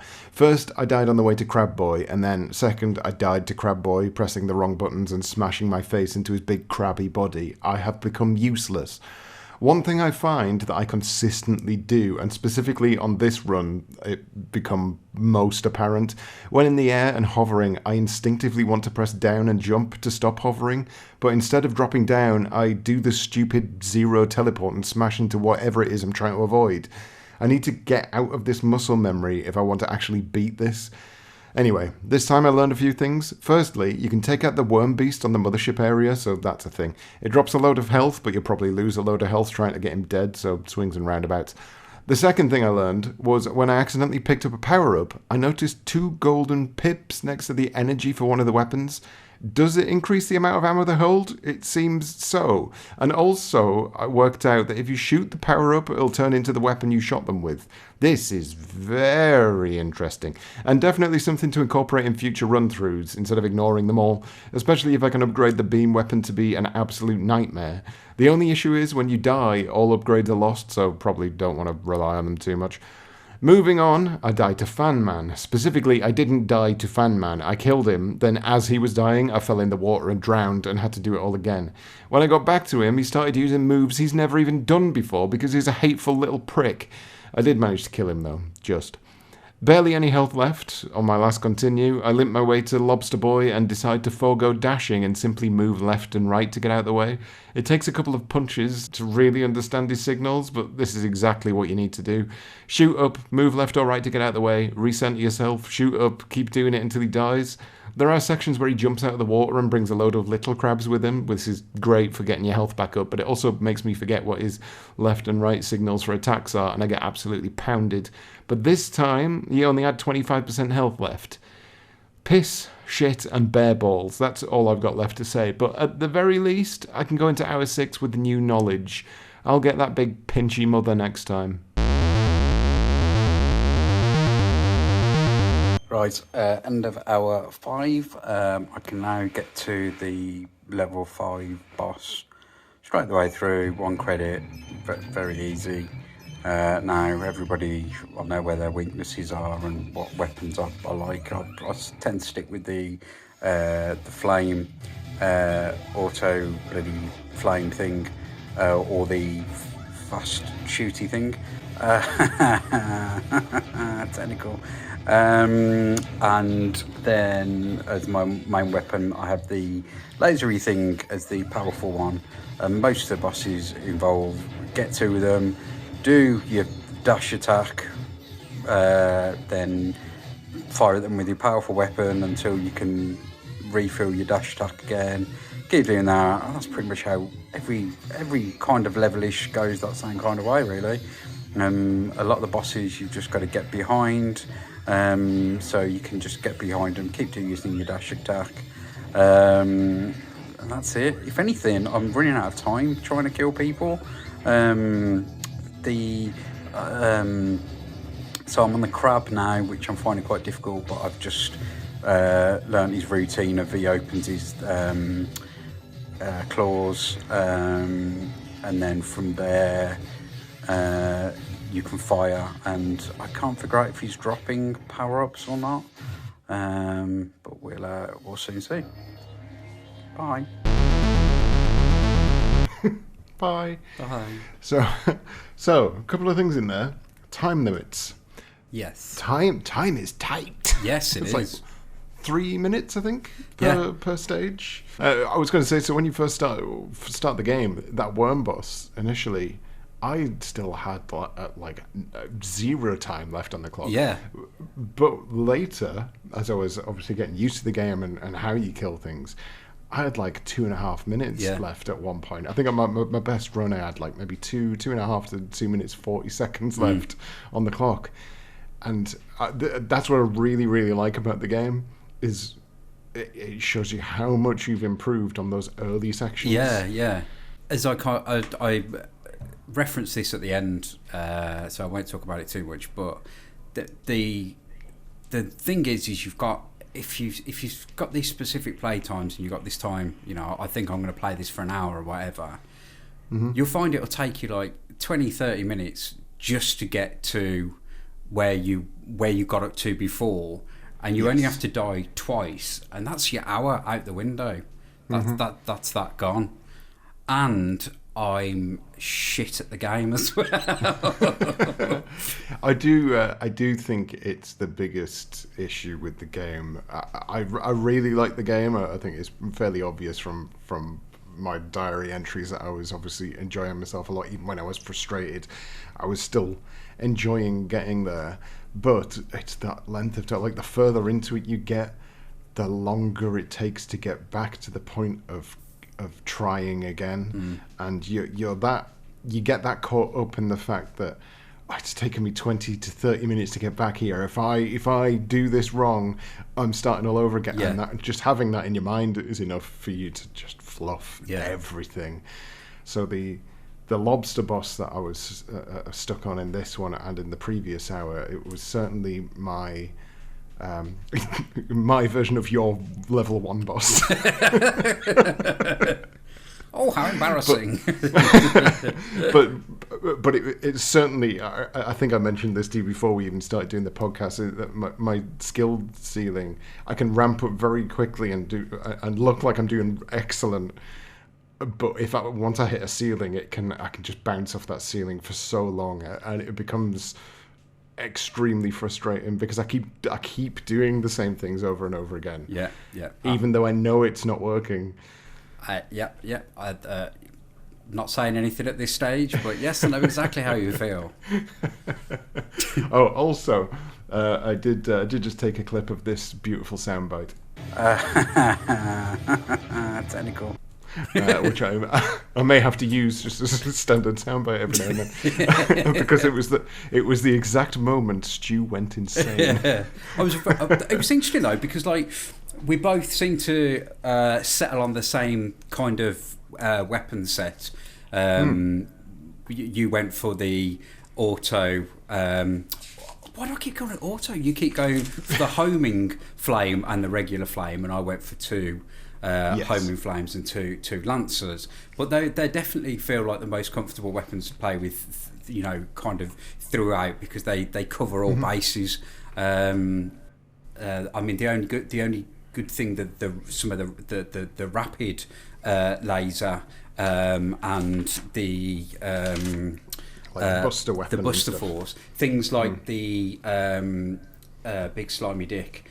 When you get behind them, those kind of weapons, just like the energy bar just like dropped in seconds. So that it's about weighing that up. But it was interesting that we both ended up with the same kind of weapon set. Whether you change later on, I don't know. But I think I did. I think the reason that I changed is because I started to realise that certain enemies were upset about certain weapon types. I keep on forgetting. Vulnerable, that's the word I'm looking for. Not upset. Yeah. I'm getting very upset about it. Please don't use that. Always got the fire again. I hate it. But yeah, I did have my weapon misunderstanding in this hour, and then immediately cleared it up in the second playthrough I did, because I was initially at the point where I was just like, well, why even bother with the weapon pickups? Because they didn't seem to be powering them up in any way. Yeah. And then I thought, well, and it was only in that second hour I thought, well, what's the point? Because you can shoot them and they become the same weapon again. So basically the way, again, for listeners who've not played the game, the way that it works is you come across a weapon power-up, and the outside of the weapon has an image of the weapon on it, and that will just tick over like a roulette. Say every 2 seconds it'll change into a different weapon. If you shoot the weapon, whatever weapon you shot it with, it will just instantly turn into that. And again, I think it's a game language thing. That said to me that, okay, well, there'll be a reason why I would want to pick up the same weapon as I currently have. And it was either going to be one of two things. It was either going to be that it was going to power that weapon up, or it was just in case you wanted two of the same weapon. Which I assumed. Yes. So I picked up a weapon while I had it equipped, and I noticed those 2 golden pips appear on the end, and you can just keep leveling a weapon up, so you can pretty much double the amount of ammo you have on one weapon. But the issue is, if you either accidentally or on purpose pick up a different weapon in that slot, it just wipes out all of the upgrades. So it's a lot to keep in your heads. And especially if you die, you just lose it all anyway. Obviously it's not a genre I'm massively familiar with, but like the nuances are incredible. Like the amount of tiny little details is absolutely incredible. Unfortunately, they're not explained at any point, and as you said, you're going completely blind. So all these like great little gameplay features which would massively improve how you would play the game is completely left to trial and error. Like, had you have not told me that, I would go back to playing it exactly the same. But now I'm aware of that, it might completely change the way that I approach the game. Yeah, I mean, and again, it was only through pure chance. I just took a guess. Maybe if I do this, it will do something. It wasn't a case of like, oh, the game is telling me that I need to pick up. I was like, no, I'll try doing that and see if it works. So literally in the space of an hour, I went from never touching a weapon power up to, oh shit, I need to pick up all of those because they're all great. Yeah. I mean, it doesn't. I'll be honest with you. You get to the point where. When you first start doing it, you're like, wow, I'm going to rely on this so heavily because I'm like doubling the capacity of a weapon. And then you realize how quickly even double the capacity of a weapon runs out, especially that heavy laser. That thing just dissipates massively quick. Yeah. But at least, and I guess this is in benefit of the game, it doesn't increase the power of those weapons. Yes, yeah. It just gives you more ammo, and I guess that's good because if it did increase the power and then you died, you would basically be at the point where you just think, well, I might as well just start again. There's no way I'm going to get through this. That's right, yeah. So it does have that benefit of it's sort of good. It's not great, and you shouldn't rely on it. It's just a thing. But with that being said, with it just being a thing, it does get to the point where you think, well, is there much point in it at all? So it does add that. The other thing that I was going to bring up, actually, and it's something I don't think I brought up in any of my diary entries, and I don't think you do either, but there are 2 stances that you can go into. I'd written this down to ask you the same question. Yes. So this changed around as I played through the game. So again, for people who haven't played the game, basically there are 2 stances you can go into. I think it's down and A to switch stances. There's one where you wear a golden suit, and there's one where you wear a silver suit. If you're wearing the silver suit, then when you fire, you stand in position, you don't move, but you can aim your weapon around. If you go into the golden suit, you can aim your weapon and start shooting, but you can still move freely. Now, initially, I was always going into the silver suit when I went into a boss, and the golden suit when I was running through a level, just basically just charging through, firing forward and running from one end to the other. And then I started to realize that certain bosses do massively benefit from you having that freedom of movement to nip around, but other bosses you definitely need. So again, it's another thing you've just got to remember, depending on where you are. You have to be in that right shooting mode to succeed. Did you also find it quite difficult to get it right, or was it just me? Like I was constantly pressing down and A, and it didn't work every time. Right. No, I don't have that issue. No. I think my main issue is just remembering how to do. Like every now and then, I would accidentally dash because again, there's so many buttons to remember. It was a case of I couldn't remember. I think every now and then, I mean, the issue is if you go on the ceiling, all the controls are reversed. Yeah. So instead of down and A, it's up and A because that's now done. I think those were the only times where I had difficulties. But no, I mean, I was playing on a Mega Drive pad, so maybe the pads are just specific for the input. You might have been hitting an angle or something when you were going down. I don't know if possibly. But yeah, I mean, I was pretty much in gold suit the whole time. Probably that's a reflection of my personality more than anything else. And very occasionally, if one of the bosses required me to shoot maybe at an angle and I didn't want to cock it up by running and shooting at an angle, but to be honest with you, the majority of the time was with this game, once I'd picked up on one thing that kind of worked across the board, I was like, right, okay, that's it, I'm doing this for all of them now, which I didn't really learn my lesson with it. You know what we're doing right now, Stu? We're talking. Technical. Oh, dearie me. Right, okay. Let's go straight into Hour 6. First attempt, it's the same day as in my last go. I use what I learned last time. Pick up weapons to get more ammo. Stop pressing down and jump while I'm in the air like an idiot. It does all start to come together. Not a single continue lost until I get to the lobster boss, and then I lose them all. I lose them all but one when I finally manage to take him down, but it's with a slither of health, and the next area doesn't make anything easier. We've got another worm, much like the one that comes out of the mothership a few levels earlier. This time, though, he's closer to the ground and much more annoying to avoid. He brings me down to 1 hit point when I reach the boss. Some sort of organic creature hidden behind a mask. I don't get too much of a look at it though because it fires 1 bullet and I jump into it like an absolute bellend. I am frustration. Next day and next attempt, it is midday. I do as well as usual, but get sloppy in certain areas. I nearly die to Wolf Boy Robot Man, something I haven't done for ages. But before I can count my victories there, I immediately die to the very first enemy of the next section, because I was upside down, which swaps up and down controls. I should know this by now because I played this for 6 goddamn hours.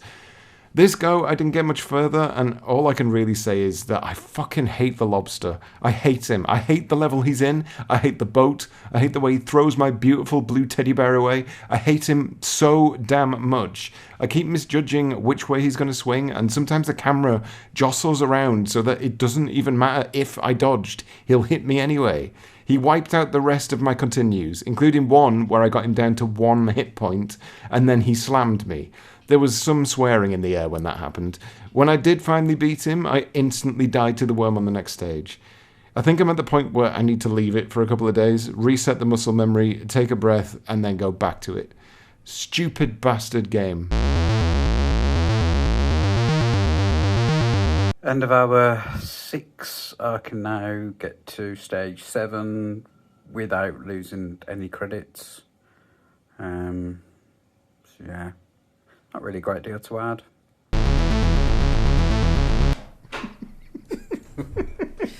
Well, let's just say our approach to our diaries are very, very different, and I may learn a lesson from this for the next one. Honestly, when I listened to that for the first time, I was in absolute stitches. So I listened to my bit first. I was like, "Oh, where was I in that hour?" So I listened to my hour 6, and I was like, "Oh, Stu's is quite short. He must have been quite frustrated." It was like, "Yeah, I've got nothing to add. I can get to level 7. That's it." Yeah. Okay. But I mean, you've beaten my predictions, Stu. Thanks. It sounds like a large piece of you died in the process. But a part of me died the minute I turned the game on, and I think you've got the kind of right idea in doing short bursts of playing it. Like, because at the very start you spent long, periods of like a good couple of hours sitting down and having a go, and it sounds like now you're kind of going, right, I'm going to have 1 or 2 run-throughs, and then I'm going to stop and pick it up again. Is that right? Yeah, well, so basically when you first start playing, your games can be like, 15 minutes before you're dead because you don't know what's going on, you just die all the time. When it starts getting to this point, you're getting like 10 to 15 stages in, those are like 20 to 30 minutes at a time. And unless I've picked something up that I know I need to put into practice straight away, otherwise I'll forget it next time. It's just a case of I need to put this to one side. Yeah. Because otherwise I'm just going to go straight back into it and do the same thing and then lose. So I think that, like, certainly the first 4 hours, I think I did in like 2 days. I think the first 2 hours was on the first day with like an hour break in between, and then as it went on, certainly from like hour 6 onwards, I did half an hour, and then the next half an hour it might have been the next day. Yeah. So, and those were like one run through, just do a run through. So I kind of spread it out over maybe the course of a week for the end, and it certainly helped. It's got its helps and its detriments, because this game is very much predicated on you being able to be 100% skillful all the time with no mistakes whatsoever. And remember stuff. Yes, exactly. So I always started off my play sessions in that tutorial screen, remembering how to do everything, making sure that I could do it without issue, and then going straight into it. Although annoyingly, something that neither of us brought up is in that tutorial section, you're at super health, so you have 0 teleport. But if you use it in the tutorial section, you don't get it when you go into the game. You only keep it if you just don't do it in the tutorial section. Yeah. It's like, how harsh is that? I feel like I've played this game with my eyes shut. But I mean, my first 6, maybe 7 hours were within a few days of each other. I think they were pretty much back to back. I think my wife was at work and I did my first hour, and then the next night I just sat and played through for another like 2 or 3 hours, and then the next day I then played for, because I think I was so scared about, like you say, forgetting exactly what I was doing. I was like, right, I'm not going to leave this longer than I need to, because when I come back to it, I'm going to be absolutely terrible. Not that happens. I mean, you can hear from mine that I've hit a brick wall. Yeah. With this lobster just, it didn't seem to matter what I was trying with him. I couldn't get past him. And equally, I can't remember. I'm not sure if you got up to it, but the little cutscene with the blue teddy bear on the boat.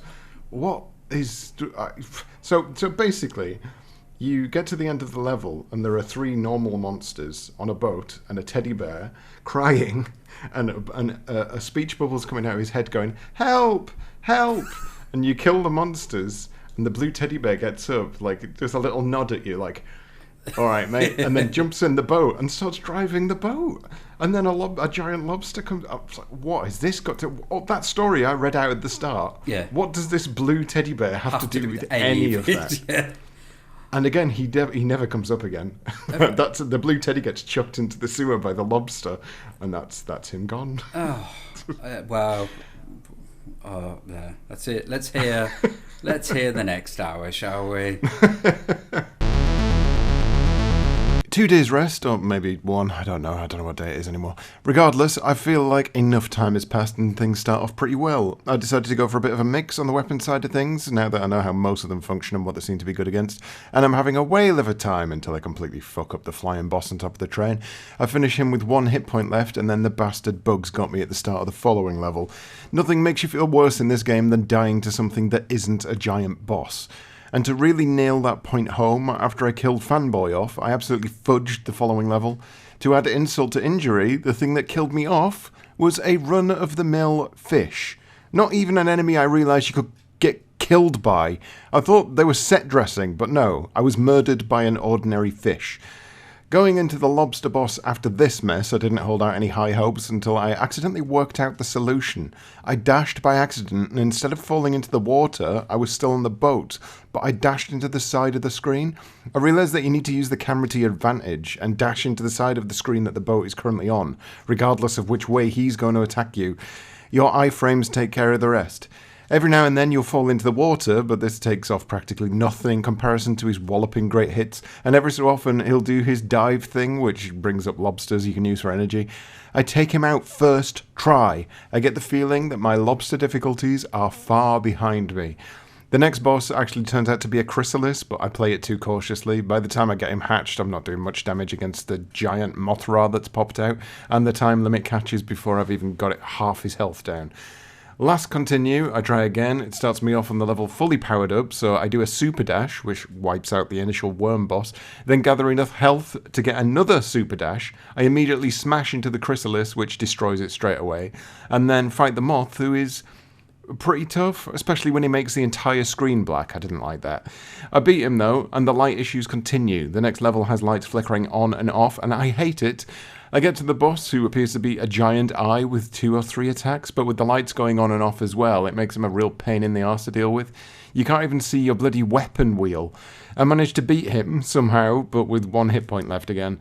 Thankfully, the next level starts off with a full health power-up. I grab that, and then I'm confused, because the level just seems to stop. After a few seconds, I realise I'm supposed to be going up.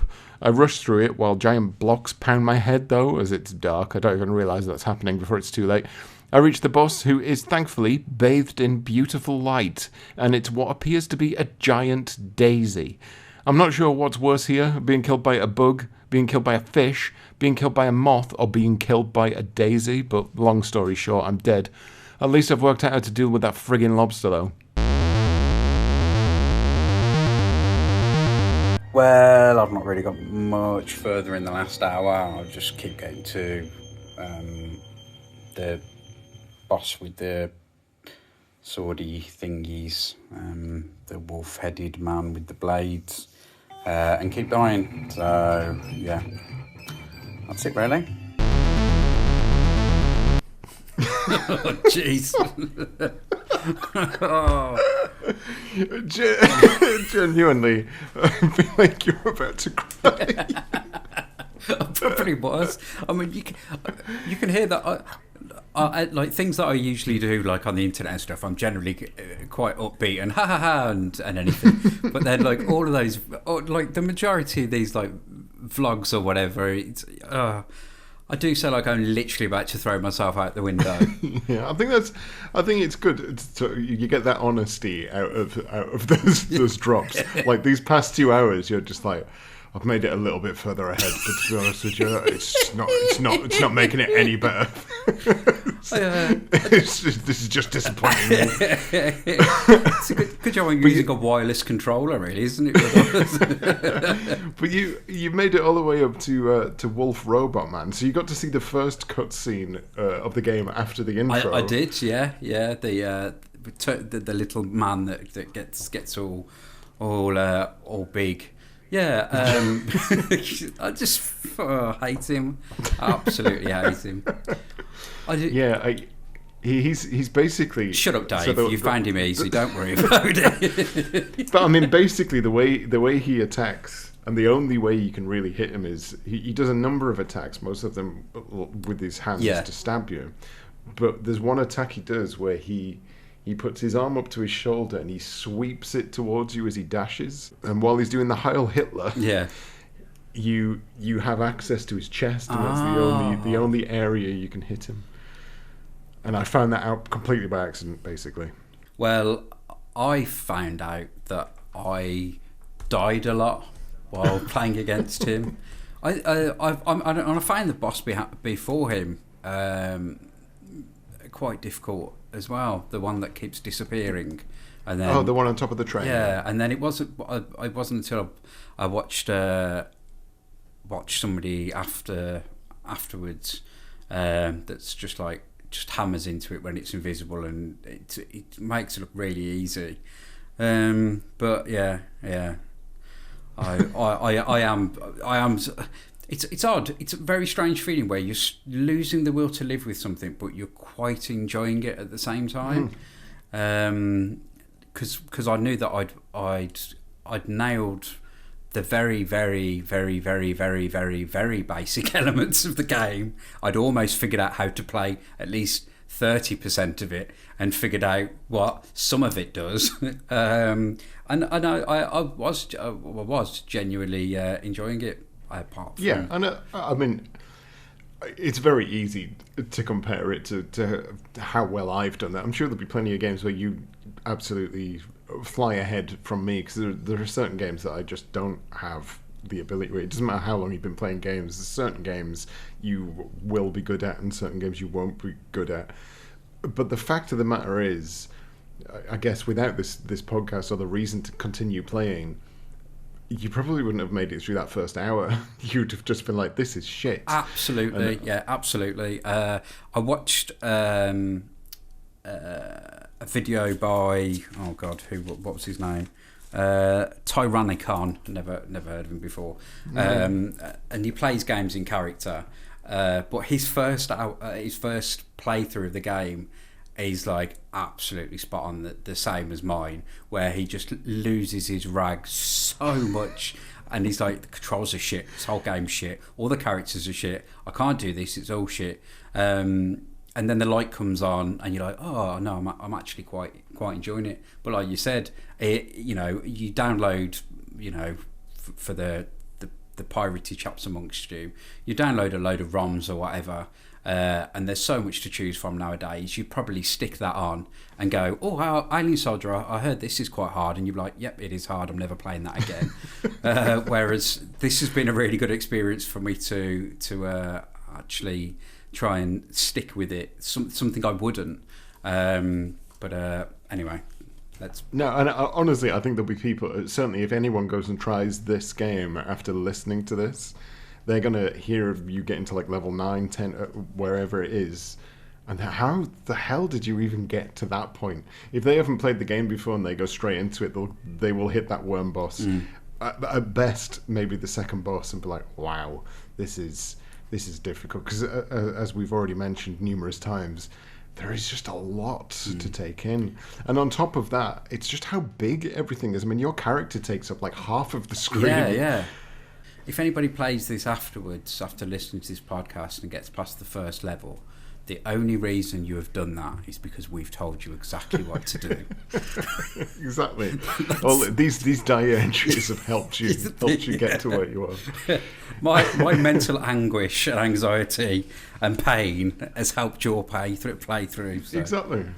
And also, on top of that, if we're comparing both of our playthroughs now, if you think of how far ahead I got initially, you're not really that far behind me now.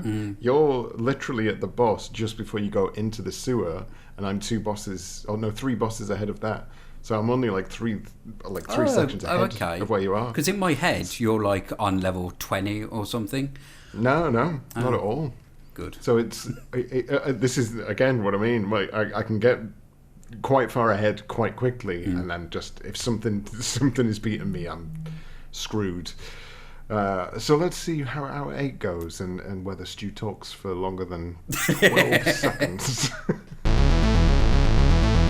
End of hour 8. Right. Because it's been such a while since I've played it, I am playing like absolute dog balls. I'm not doing particularly well. I've just about managed to get back to stage 8 again. Made the mistake of looking to see how many stages there were, and there are 25, and I'm only on stage 8. So not doing brilliantly. I'm hoping the last couple of hours I will pick it up again and not be so crap. I mean, I all my reflexes and stuff are fairly similar. It's just that I just can't do it. Yeah, so going into hour 9, I'm kind of hoping that I pick it back up, really, because I was doing ever so well last time. Well, I thought I was until I found out how many stages there were. I got to the knifey man, like I said before, which I think is stage 10 or something, which is still not even halfway. But never mind. You know, this kind of game isn't my kind of game. You know, so I'll just make excuses now. All right, bye. Lobster went down before he'd even changed out of his first form. I think I've nailed that now. And it's a weird thing where you have to crouch and push in a direction so that you don't move, but the ship does. Basically, you're steering the ship with your arse. Once I worked that out, it was lobster claws for tea. But then the moth got me. Lost all my power-ups, which is a bitch, but stage 13 before dying is a proud moment. Second death to moth. I hate this moth more than the lobster now, and I refuse to believe I ever had difficulty with lobster because he was really easy. Mothman is the hard one now. I hate Mothman. Die, Mothman. Die. I just can't seem to do a decent amount of damage to him fast enough. Third try, you definitely need to get full health from countering the eggs he drops, and then super zoom through his stupid moth face. It's the only thing that seems to do a decent amount of damage. Next continue was lost at the fucking stupid nighttime robot. I kept running out of ammo, and it turns out that the only thing that makes it bright enough for you to see is shooting. No shooty equals no lighty, so I kept getting hit by things I couldn't see. Got him the next time, though. He's not too hard overall, and you can, once again, change his bullets into health to charge up a super zoom. Defeated the Flower Boy first time. Once again, it's all about converting his shots into health, getting a super zoom, and then charging through him. Normal shots barely do any damage, which seems to be a theme from Mothman onwards. Next level started. I got stuck to the underside of a flying metal bat or eagle or something. I didn't have much time to work out what was going on because I was immediately pummeled by enemies from all sides, and each hit knocked me off into the abyss. I think I was dead within about 12 seconds. I think going forward, I need to get Mothman down, just so I can have more chances to attempt these newer bits I'm coming up against. Getting there, though. Playthrough 2, and I made a couple of mistakes on Lobster Thermibor straight away, and then I selected the wrong weapon when he started making it rain little lobsters, and then I got hit with a little lobster, and then I died. I'm definitely getting better with him, though. apart from when I got back to him again and then died again, and now I'm just pissed off with myself. Finally deaded. Mothra went down straight away when he seemed to get stuck in a health dropping loop, so that worked out alright. Every time I zoomed into him, he was farting out maggots, so I got my health back up and went straight back into another super zoom. I did that about 4 times and he was dead before I knew what hit him. I got all the way back to upside down moth level. At first, I died pretty quickly, but on my last continue, a switch stands to the golden armor, where you can aim in a particular direction but keep moving, and that seemed to be the key. Focus on the moth, avoid everything else, shoot a few bugs, and he should go down quick enough. Once Mothra 2 dies, he's not an eagle, apparently he's a moth, maybe the mother of the previous moth, I haven't looked into it. From now on, I'll call it upside down moth mother. Anyway, once Mothra 2 dies, or upside down moth mother, its body is caught in a web by a giant mechanical spider. And while at first it seemed relatively easy, it seems that the time limit means nothing on this section because the spider drags the moth down until it's off screen. And that thing is your only platform, so presumably you've really got to speed through it, and I was barely doing any damage. Still, I'm like halfway through the game at this point, maybe. I can't remember how many bosses there are, but I'm going to declare that yes, I am. And I think for the next couple of hours, I'm probably going to try easy mode. So that was hour 8. Yeah. What I do want to bring up is the fact that initially his vision for this game was to have 100 bosses. Yes, I read or saw that also.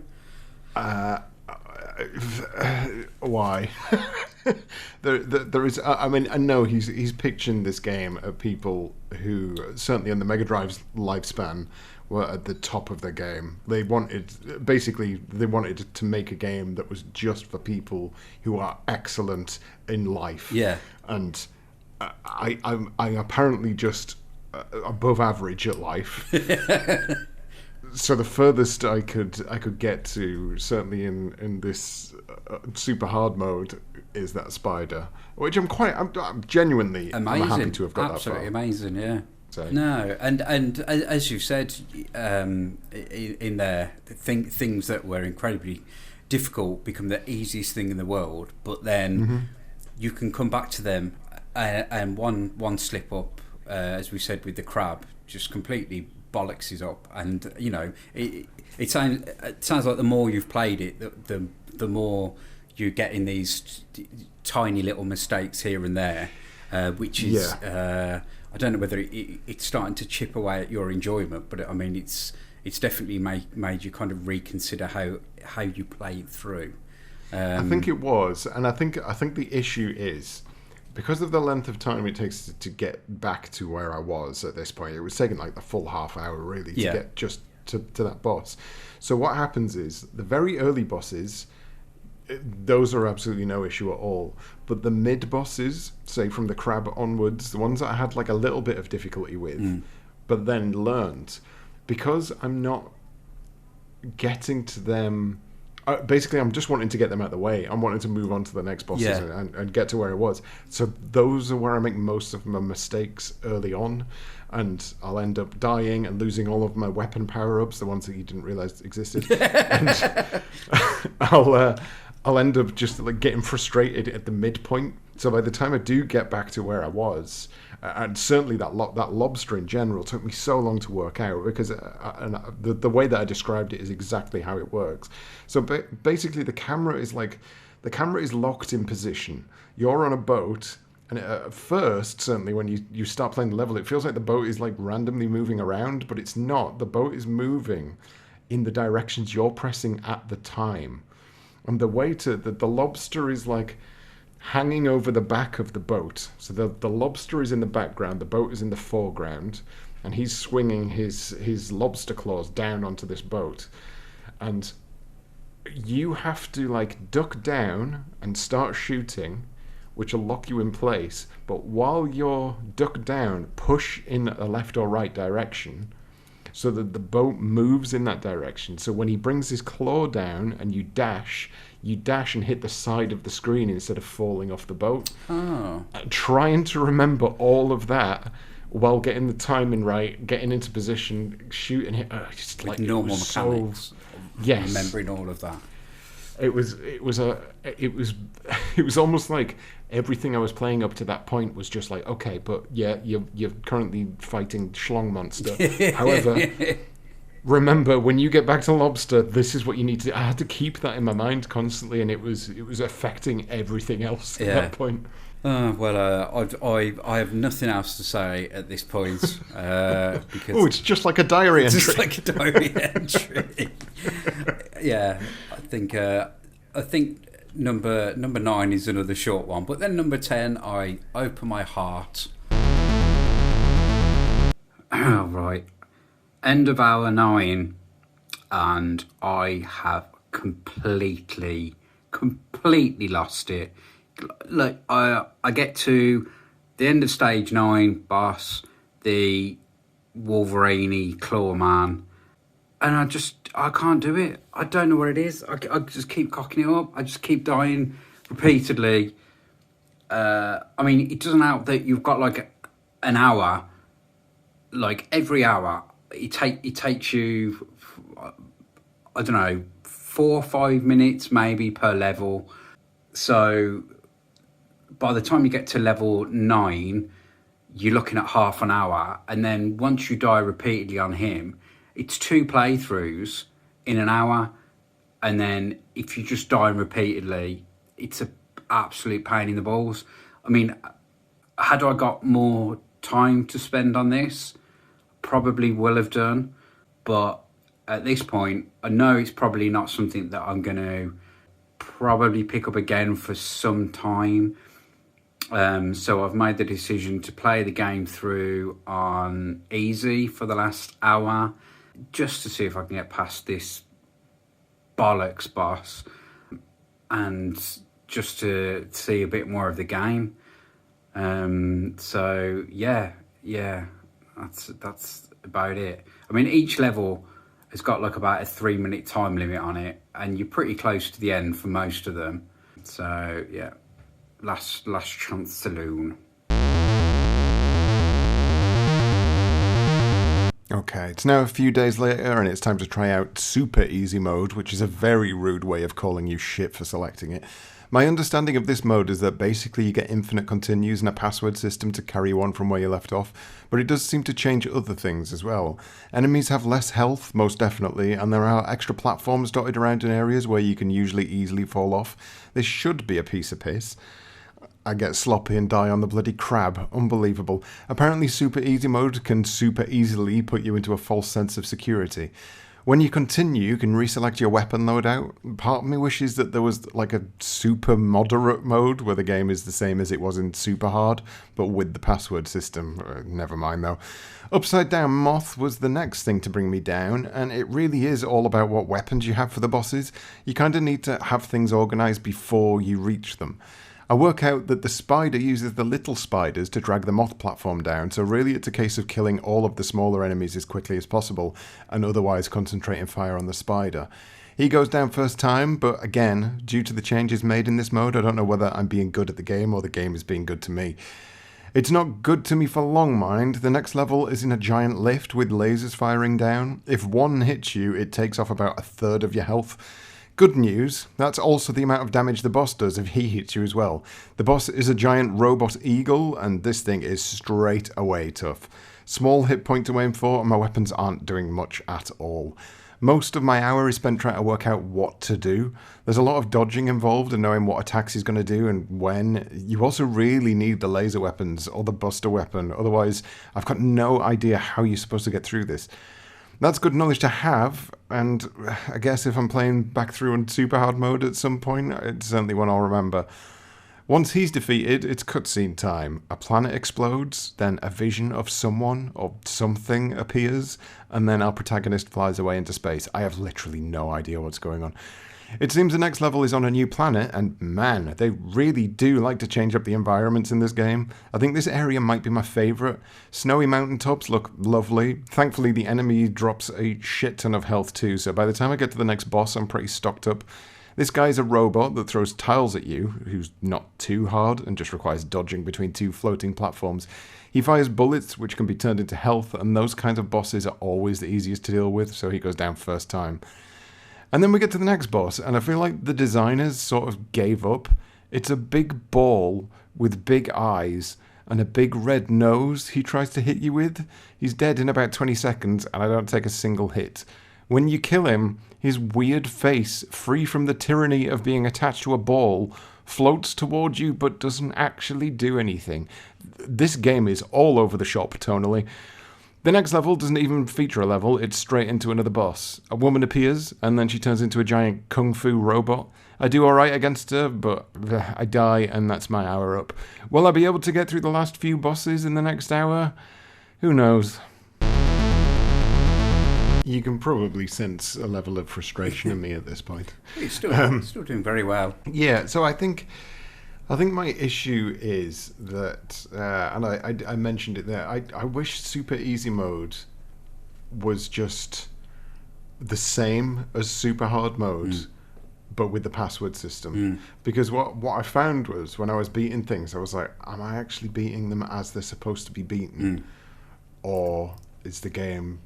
as the game made it easier? Because on the earlier bosses, like the worm, I think I did one super dash through him and he died, and I was like, wow, that's massively reduced the health. But then when I got to bosses later on that I'd never fought before and I was still finding them difficult, I was like, if I'm finding them this difficult on this easy mode, how hard are they going to be later on? And then because each time you die it lets you re-pick your weapons, I was like, but I wouldn't be able to do this in the other mode. And all I was doing every time I died, certainly on that eagle boss, because that eagle boss had me done in for ages, I just kept changing my weapons about until I found some that seemed to do a lot of damage. But I couldn't help but think, but if I was playing this in super hard mode, I would have to find those weapon pickups and get them all before I got to him. So, it just, I don't know. A super easy mode, I was still enjoying finding like the new bosses and fighting against them, beating them. But the overall experience of playing through lost something for me. I thought exactly the same. And a lot of the time I was thinking, well, it's not a massive jump down. But then, like you were saying, the first time I had the weapon select come after I died, I was like, oh crap, did I get all the way through the continue thing and I've accidentally started the game again? But for me, I was just at the end of my tether with it.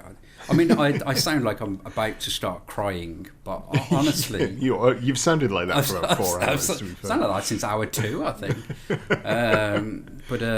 I think I actually say in there, I'm not sure if I'll play this again for a while, and I think it really worn me down, and because I knew that I'd got this last hour to go.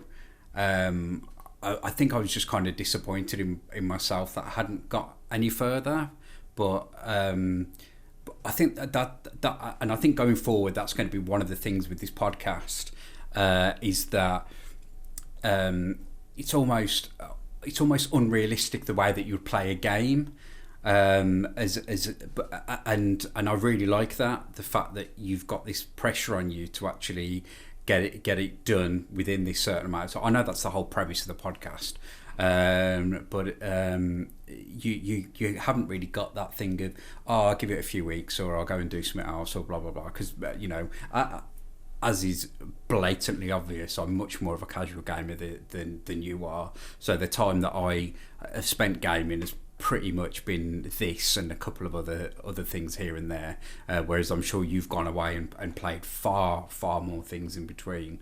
So I don't know what point I was trying to make there. Well, I think the way that I've played this is the same way I play every game, and probably my biggest grievance with this is that it's a bit longer than I would normally play a game of this type. So if we're talking like 35 to 40 minutes to get up to where I was getting to on hard mode, and that's only halfway through the game, it would require like a consistently good playstyle for maybe about an hour to get to the very end of it, and that's a lot to take on at once. What I tend to do is, like, I play a lot of roguelikes and stuff, and those you can be dead in like 5 minutes in a game like that. Because I like that, I just like restarting a game, seeing how far I get, and then that's it. But I keep going back to it and getting better at it. Yeah. So this is the exact type of game I normally like to play, but because it's the same thing repeated over and over and over again, certainly by this hour it was starting to just grind, and the super easy mode took away the surprise reveal of what the next boss. Like, yes, I finally managed to get through them, but I was up against two walls effectively. I was up against the I can't be asked getting to the same point and dying again. Yeah. But when I got into super easy mode and I saw what the next bosses were, I was like, one, I didn't feel like I'd earned it, and second, I was like, even if I got here on super hard mode, I don't think I would get past this. Yeah, absolutely. It's a very strange feeling to really like a game and almost wish it didn't go as far as it did. Is the only way I can describe it. Yeah. I got to boss 10 and I was thinking, all right, I must be somewhere near the end of the game there. And then discovering that I was halfway through, I think that genuinely knocked me back mentally in regards to this game, because I was so pleased with the progress that I'd made that when I realised actually you've not made that much progress in the grand scheme of things, that it took the enjoyment away a little bit, because I wanted to be so much further. Yeah, I can certainly see that. I think it's a game that you have to go into not necessarily to win, just to see how far you can get. Yeah. Because it's got to be such a small percentage of people that, certainly on super hard mode, that can get all the way through this. Yeah. And that's what it was designed for, effectively. So with that being the core design philosophy, you really have to go into this game as, okay, let's just see how far I'll get. If you go into it and think, right, this time I'm going to beat it, you're not going to have a good time. You're going to be completely disappointed in yourself. So for the last hour, we're going to split this in half. I think we're going with your diary entry first. We'll come back and discuss that, and then we'll do mine, and we'll discuss that, and then we shall do the 11th hour. So what we're going to do, we'll give the audience a chance to join in with this as well. We could probably, certainly with Stu's, because he pretty much gives it away. We're gonna give you, the audience, and I and Stu are going to guess as to whether either of us continued into the 11th hour. Unless Stu is throwing a bluff in this diary entry, I don't know. We'll find out. So here's Stu's entry for the 10th hour. Right, that's my 10 hours done. So playing it through on easy, I managed to get past stage 9 on stage 10. And stage 10, again, the amount of time it takes you to get to the boss was about 20 minutes per go, and just kept dying again. Utterly frustrated, just totally give it up. I don't hate the game. Like, when I was absolutely nailing it, I was totally in the zone. I'm obviously just not in the right zone, frame of mind, blah blah blah, whatever. And I have really enjoyed getting to grips with the controls, considering how much I hate them to start with. But it's something I will definitely come back to it, and definitely try again when I want to play something like this. I will definitely come back and try and continue on hard. You know, I'm a bit annoyed I had to go down to easy, but at least I kind of got to get past that boss. And if I'd have give it a bit more time, maybe I would have gone further. But yeah, I've resisted walkthroughs and codes and all of that stuff. I try to be pretty like it was back in the old days, where I wouldn't have access to all of that stuff. But yeah, decent game. Good if you like things that are difficult. Something I will come back to, but I just kick my ass. Kick my ass. What? Who am I? Kick my ass. It was kicking my ass. So yeah, not massively interesting last few segments. The start, like I said, it was so much fun. Just getting to grips with everything and kind of learning how to use the dash attack correctly and the different kinds of power-ups and all of that kind of stuff. But then when I hit a brick wall, I properly hit a brick wall. And then when I came back to it and I was still at that brick wall, it stopped being fun. And I think kind of with the nature of like a podcast like this, where you've got to hit a certain target amount of hours, and you're approaching those 10 hours, and you've got to put the gameplay in. It's not like, I suppose it's not like when if you buy a game brand new and then you can just play it for a few hours, put it down, play it for a few hours, and then carry on. If you specifically got to put that amount of time in, there is an element of frustration, which becomes such a thing that you stop enjoying it, and all of your muscle memory and everything that you've learned just goes out the window because frustration totally just takes over. And you just get so annoyed that there's part of you that just wants to stop playing and to come back to it. But I mean, unfortunately for me, I know that I'm not going to have a chance to fulfill those 10 hours before the podcast. So the hours have been put in. I think I would definitely come back to it at a later date. I want to see if I can do these bosses with kind of a fresh set of eyes and without knowing that I've got a deadline to stick to. But yeah, definitely interesting. So, without revealing your 11th hour straight away, because we'll come to that later, I'm gonna slap my guest down now that you haven't played it since. But I mean, based on what you're saying there, you probably will come back to it. I'm just slotting that in now. If the audience wants to jump on board with what I reckon, because they just want to join in on my opinions, that's absolutely fine. If that's what they want to do, you do sound fairly dejected by the end of that hour, though. I think like at the end of the ninth hour, I sound. I think I say something along the lines of I don't know if I'm going to play this again, and then the end of the 10th hour, it was there was almost like and I sound like I'm just making excuse after excuse, because I am, but it's like there was a genuine feeling of sadness at the end of the 10 hours, thinking, this is my slot kind of done now. To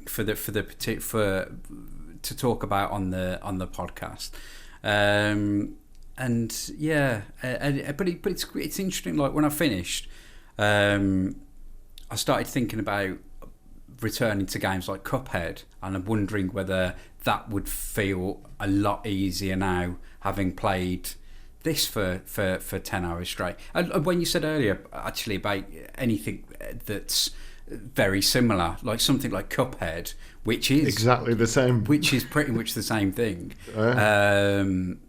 That I was thinking, yeah, maybe it's given me the incentive to go back to Cuphead more than it possibly has to come back to this. And I really enjoyed Cuphead, and very much the same way that that you improve as you go along, but because I could just come and go with it, I could just have a strop and not have to record myself having a strop. I could just leave it to it. But yeah, I did kind of sound like a very bad breakup at the end of it. Well, I think things went okay, but I don't know if we'll talk to each other ever again. And yeah. If we do see each other in the street, I will wave. Yeah, exactly. This big eagle walks past me at the train station. I'll be sure to dash attack them. Yeah. Okay, so what would you say was the best thing that you took away from the game? Genuinely is the fact that with enough time and effort, I can actually get good at things that I initially think that I can't do, and that is like a bit of a I don't mean to get all cheesy and Hallmark film kind of at the end of this, but it is a bit of a lesson for me that if I stick to something, then I can actually get a bit better. Because like I said, after the second hour where I scared the shit out of my wife and the cat, it was genuine, excitement and pleasure, and that is, that's something that in a lot of games you don't get all that often, where because of the extreme difficulty and the fact that I'm not very good, it was an absolute feeling of like pure elation. Unfortunately, that feeling didn't last.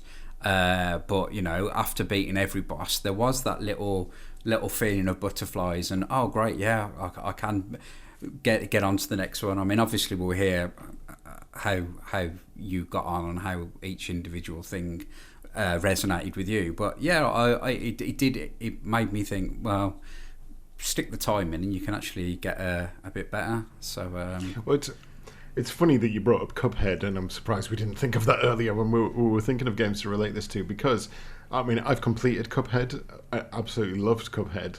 I've not gone back to it since I've completed it, but I distinctly remember everything about it. Outside the art style, which was beautiful, the way that the bosses worked was fantastic and very, very similar to this game. However, the biggest difference there is that the game world is set on like a Mario style map where you can just drop into that boss and try it. You're not doing it in this boss rush from start to finish. If Cuphead had followed the same method that this game does, I probably wouldn't have finished it. Oh, really? Because I would probably keep getting to the same boss. In fact, I can even think, if anyone has played Cuphead listening, the dragon boss on the cloud stage is the one that really stuck with me. That is the lobster of this game. It's that one thing of it. I had to keep going at it, and if I had to keep replaying those earlier stages to get back there, it would have just dissolved my enthusiasm for it. Anyway, let's drop in with my hour 10 before we move on to the 11th hour. Final hour. Did I make it to the end? No. I still haven't gotten past Robot Lady. First off, after a bit of practice, I started to get the knack of the kung fu tactics. She has a couple of kicks and a couple of projectile throws, but mostly it's about getting the right weapon to hit the right spot. That wasn't particularly the issue, though. It was the fact that Kung Fu Robot is merely part 1 of this entire boss stage. Part 2 then begins. She turns into a spiky ball which rolls along the landscape, meaning you have to leg it while shooting her. There's some health pickups and some weapon pickups that mostly hinder you because you'll keep picking up weapons you don't want in a panic. And things are roughly okay until they start adding mines into the mix as well. Fear not, though, because once you kill Spiky Ball Robot, there's another version of the boss to beat, and this is the one that I hate more than all of the others. You're sent tumbling through the skies as a big green dragon robot attacks you, but when you shoot, you move across the screen straight into the stupid bloody dragon. You have to shoot a little bit and then dash away, and then wait for the opening, and then shoot a little bit and dash away. It's horrible. Most of your damage comes from your own movement, not the enemy's attacks. I did manage to beat it, though, a couple of times, and guess what? There's a 4th stage to this boss. Some sort of wolf robot. I'd love to tell you more about it, but I've invariably only got 1 hit left by the time I reach this every single time. I'd hate to think if this boss has any more forms. I think I tried to get past it about 12 times in an hour. I initially felt guilty about switching to easy mode, but I think it's practically required just to get to grips with this one mother of a skill check. What a way to spend the 10th hour. 4 bloody stages of the same boss over and over again. Christ's breath. I don't say that very often. Christ's breath. Christ's breath. Yes, so that boss in particular was when I probably realised more so than even the Eagle boss.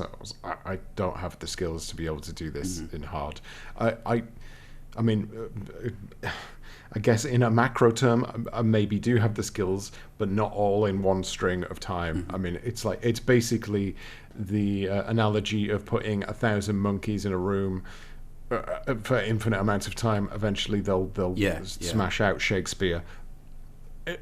Potentially I could accidentally do it. I don't. I mean, 10 hours, and I just spent the last hour trying to defeat one boss, because when you're fighting the bosses, you get past one, it's like, oh good, I can get my health back up, etc., just fighting the little enemies. But no, this was just you beat that one boss, then it's straight onto the next, and there's no health in between. The second part of that boss, there's some health pickups you can get, but they're all placed in awkward positions because you're running constantly away from it. So you're picking up health, but then the mines start to be introduced, so you're just getting hit by things. The screen's constantly moving. It's horrendous. And then that third section, you're falling down through the sky. The boss is on the right-hand side of the screen. Every time you turn to shoot, you just start moving. It's like you're a magnet just moving toward the boss, and it's massive. So you just hit it every time, unless you're like quickly on the control. Oh, it's just horrendous. I hated it. So I got to that fourth stage a few times, but as I say, I had no health by the time I got there every time, and then my hour was over. So I'll let you slot it in now before we do the 11th hour reveal later. I've got a few notes that I want to run through, but what do you reckon, Stu?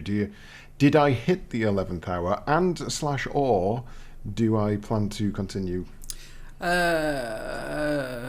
I think that you did give it another try.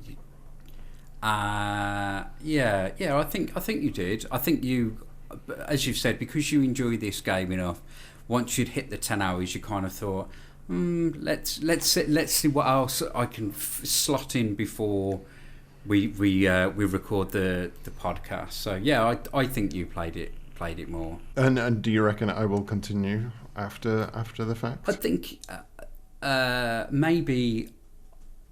maybe you'll kind of pick it up again in a few months' time or a few weeks' time, or it'll play on your mind and you'll be like, oh, maybe if I just pop back to that and just see if I can get past. Maybe I just need some time between my last playthrough. I might be able to pick it up again with a bit of time between us. Okay, right. We'll jump straight into 11th hour then. So 11th hour, this is a thing that we decided last minute. Each month we're going to have a different theme tune for the 11th hour. We're going to swap who is doing the theme tune. Bear in mind, I have no musical making abilities whatsoever. So Stu's doing the first one, and I'm going to learn how to do things, maybe, for the next one. So here's Stu's intro music.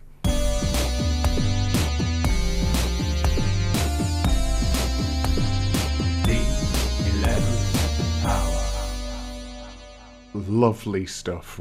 Thank you ever so much. That's all right. So I will reveal mine first. I didn't hit the. Oh, really? I didn't. Honestly, super easy mode spoiled me a bit. I kind of missed the excitement of seeing what was around the next corner, but equally, I knew that without using super easy mode, I wouldn't have got to see a lot of what I did end up going on to see. What I went on to see scared me or scarred me, I'm not sure. I know for a fact that getting good enough to get past some of those little areas is just going to be an absolute shit, and I'm not sure if I can be arsed. My favourite thing about the game is that it aims itself unapologetically at a particular type of player, and I'm sort of that target audience. I really like difficult games, but I think it just slightly misses the mark due to the length of time it takes to get back to where I was. Yeah. I like difficult games, but I'm also massively impatient. I think the worst thing about the game is the confusing weapon pickups. I don't like losing all the power-ups when you die. I don't like the weapon wheel. I think a lot of the weapons are a bit too similar, and I would have just preferred it to just have 4 weapons. And you could like level up the weapons in the same way you do already, but you just had those 4 and that was it. I think the necessity to basically have specific weapons if you want an easier time with some of the bosses was just a drag for me overall. In terms of recommending it, I can wholeheartedly recommend it to anyone that likes difficult games. I came away a bit sour at the end, but I'll definitely go back to it at some point. Not with the aim of completing it, which I don't think I'll ever do because it's beyond me, but just because when you get down to it, it does make you feel absolutely amazing, and I love the feeling of going from a novice to an absolute powerhouse when you start to get good at the game. I just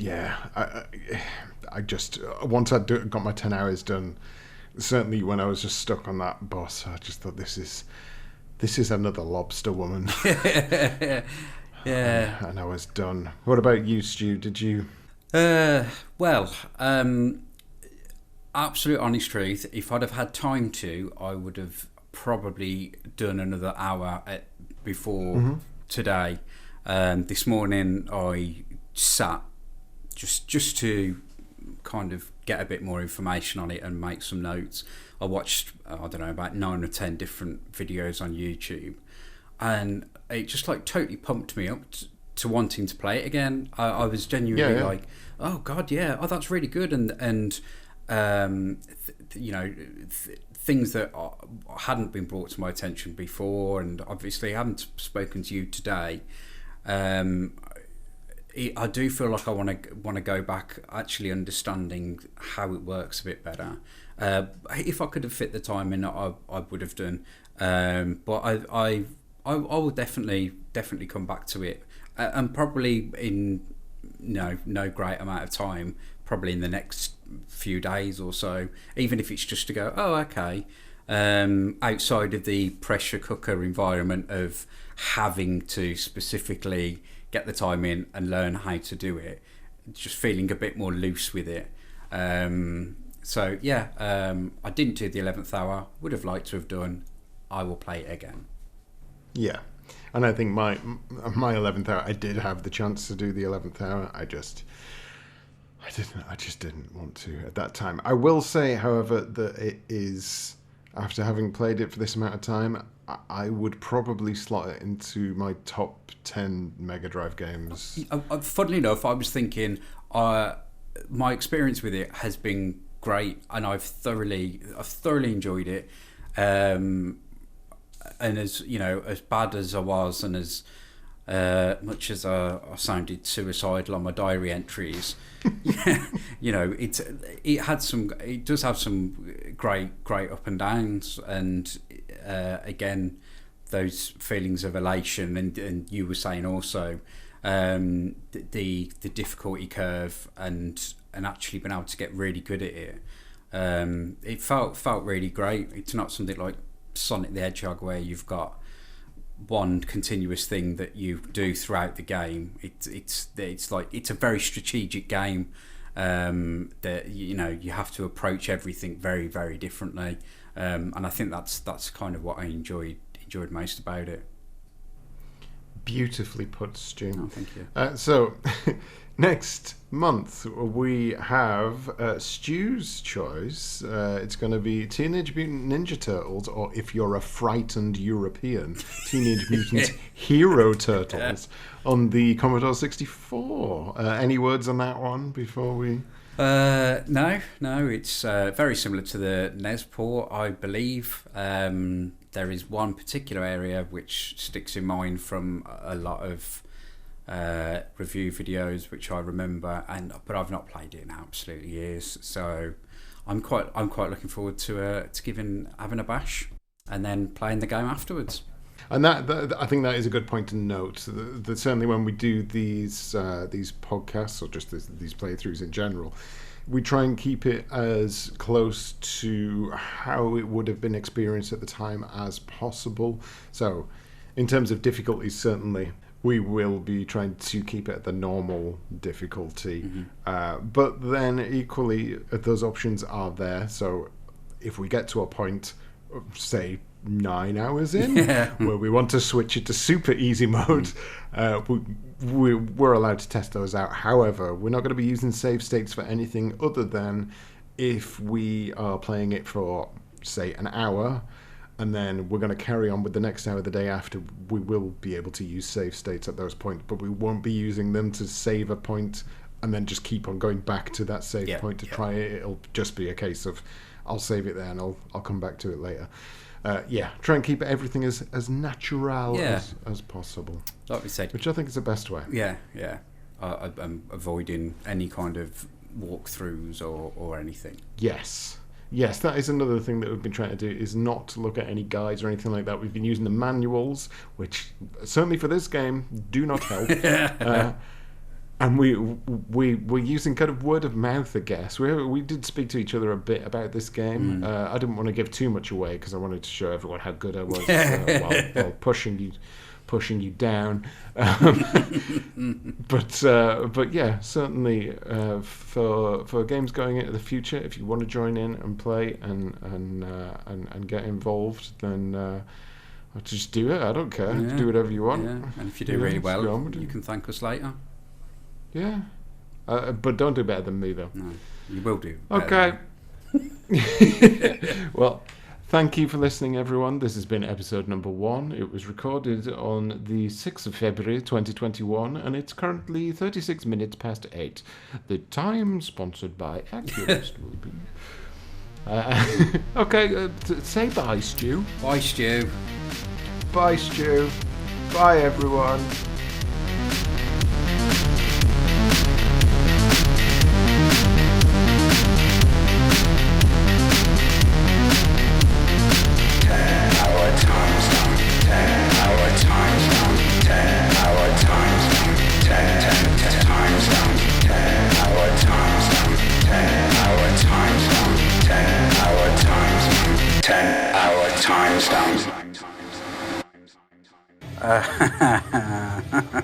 Technical.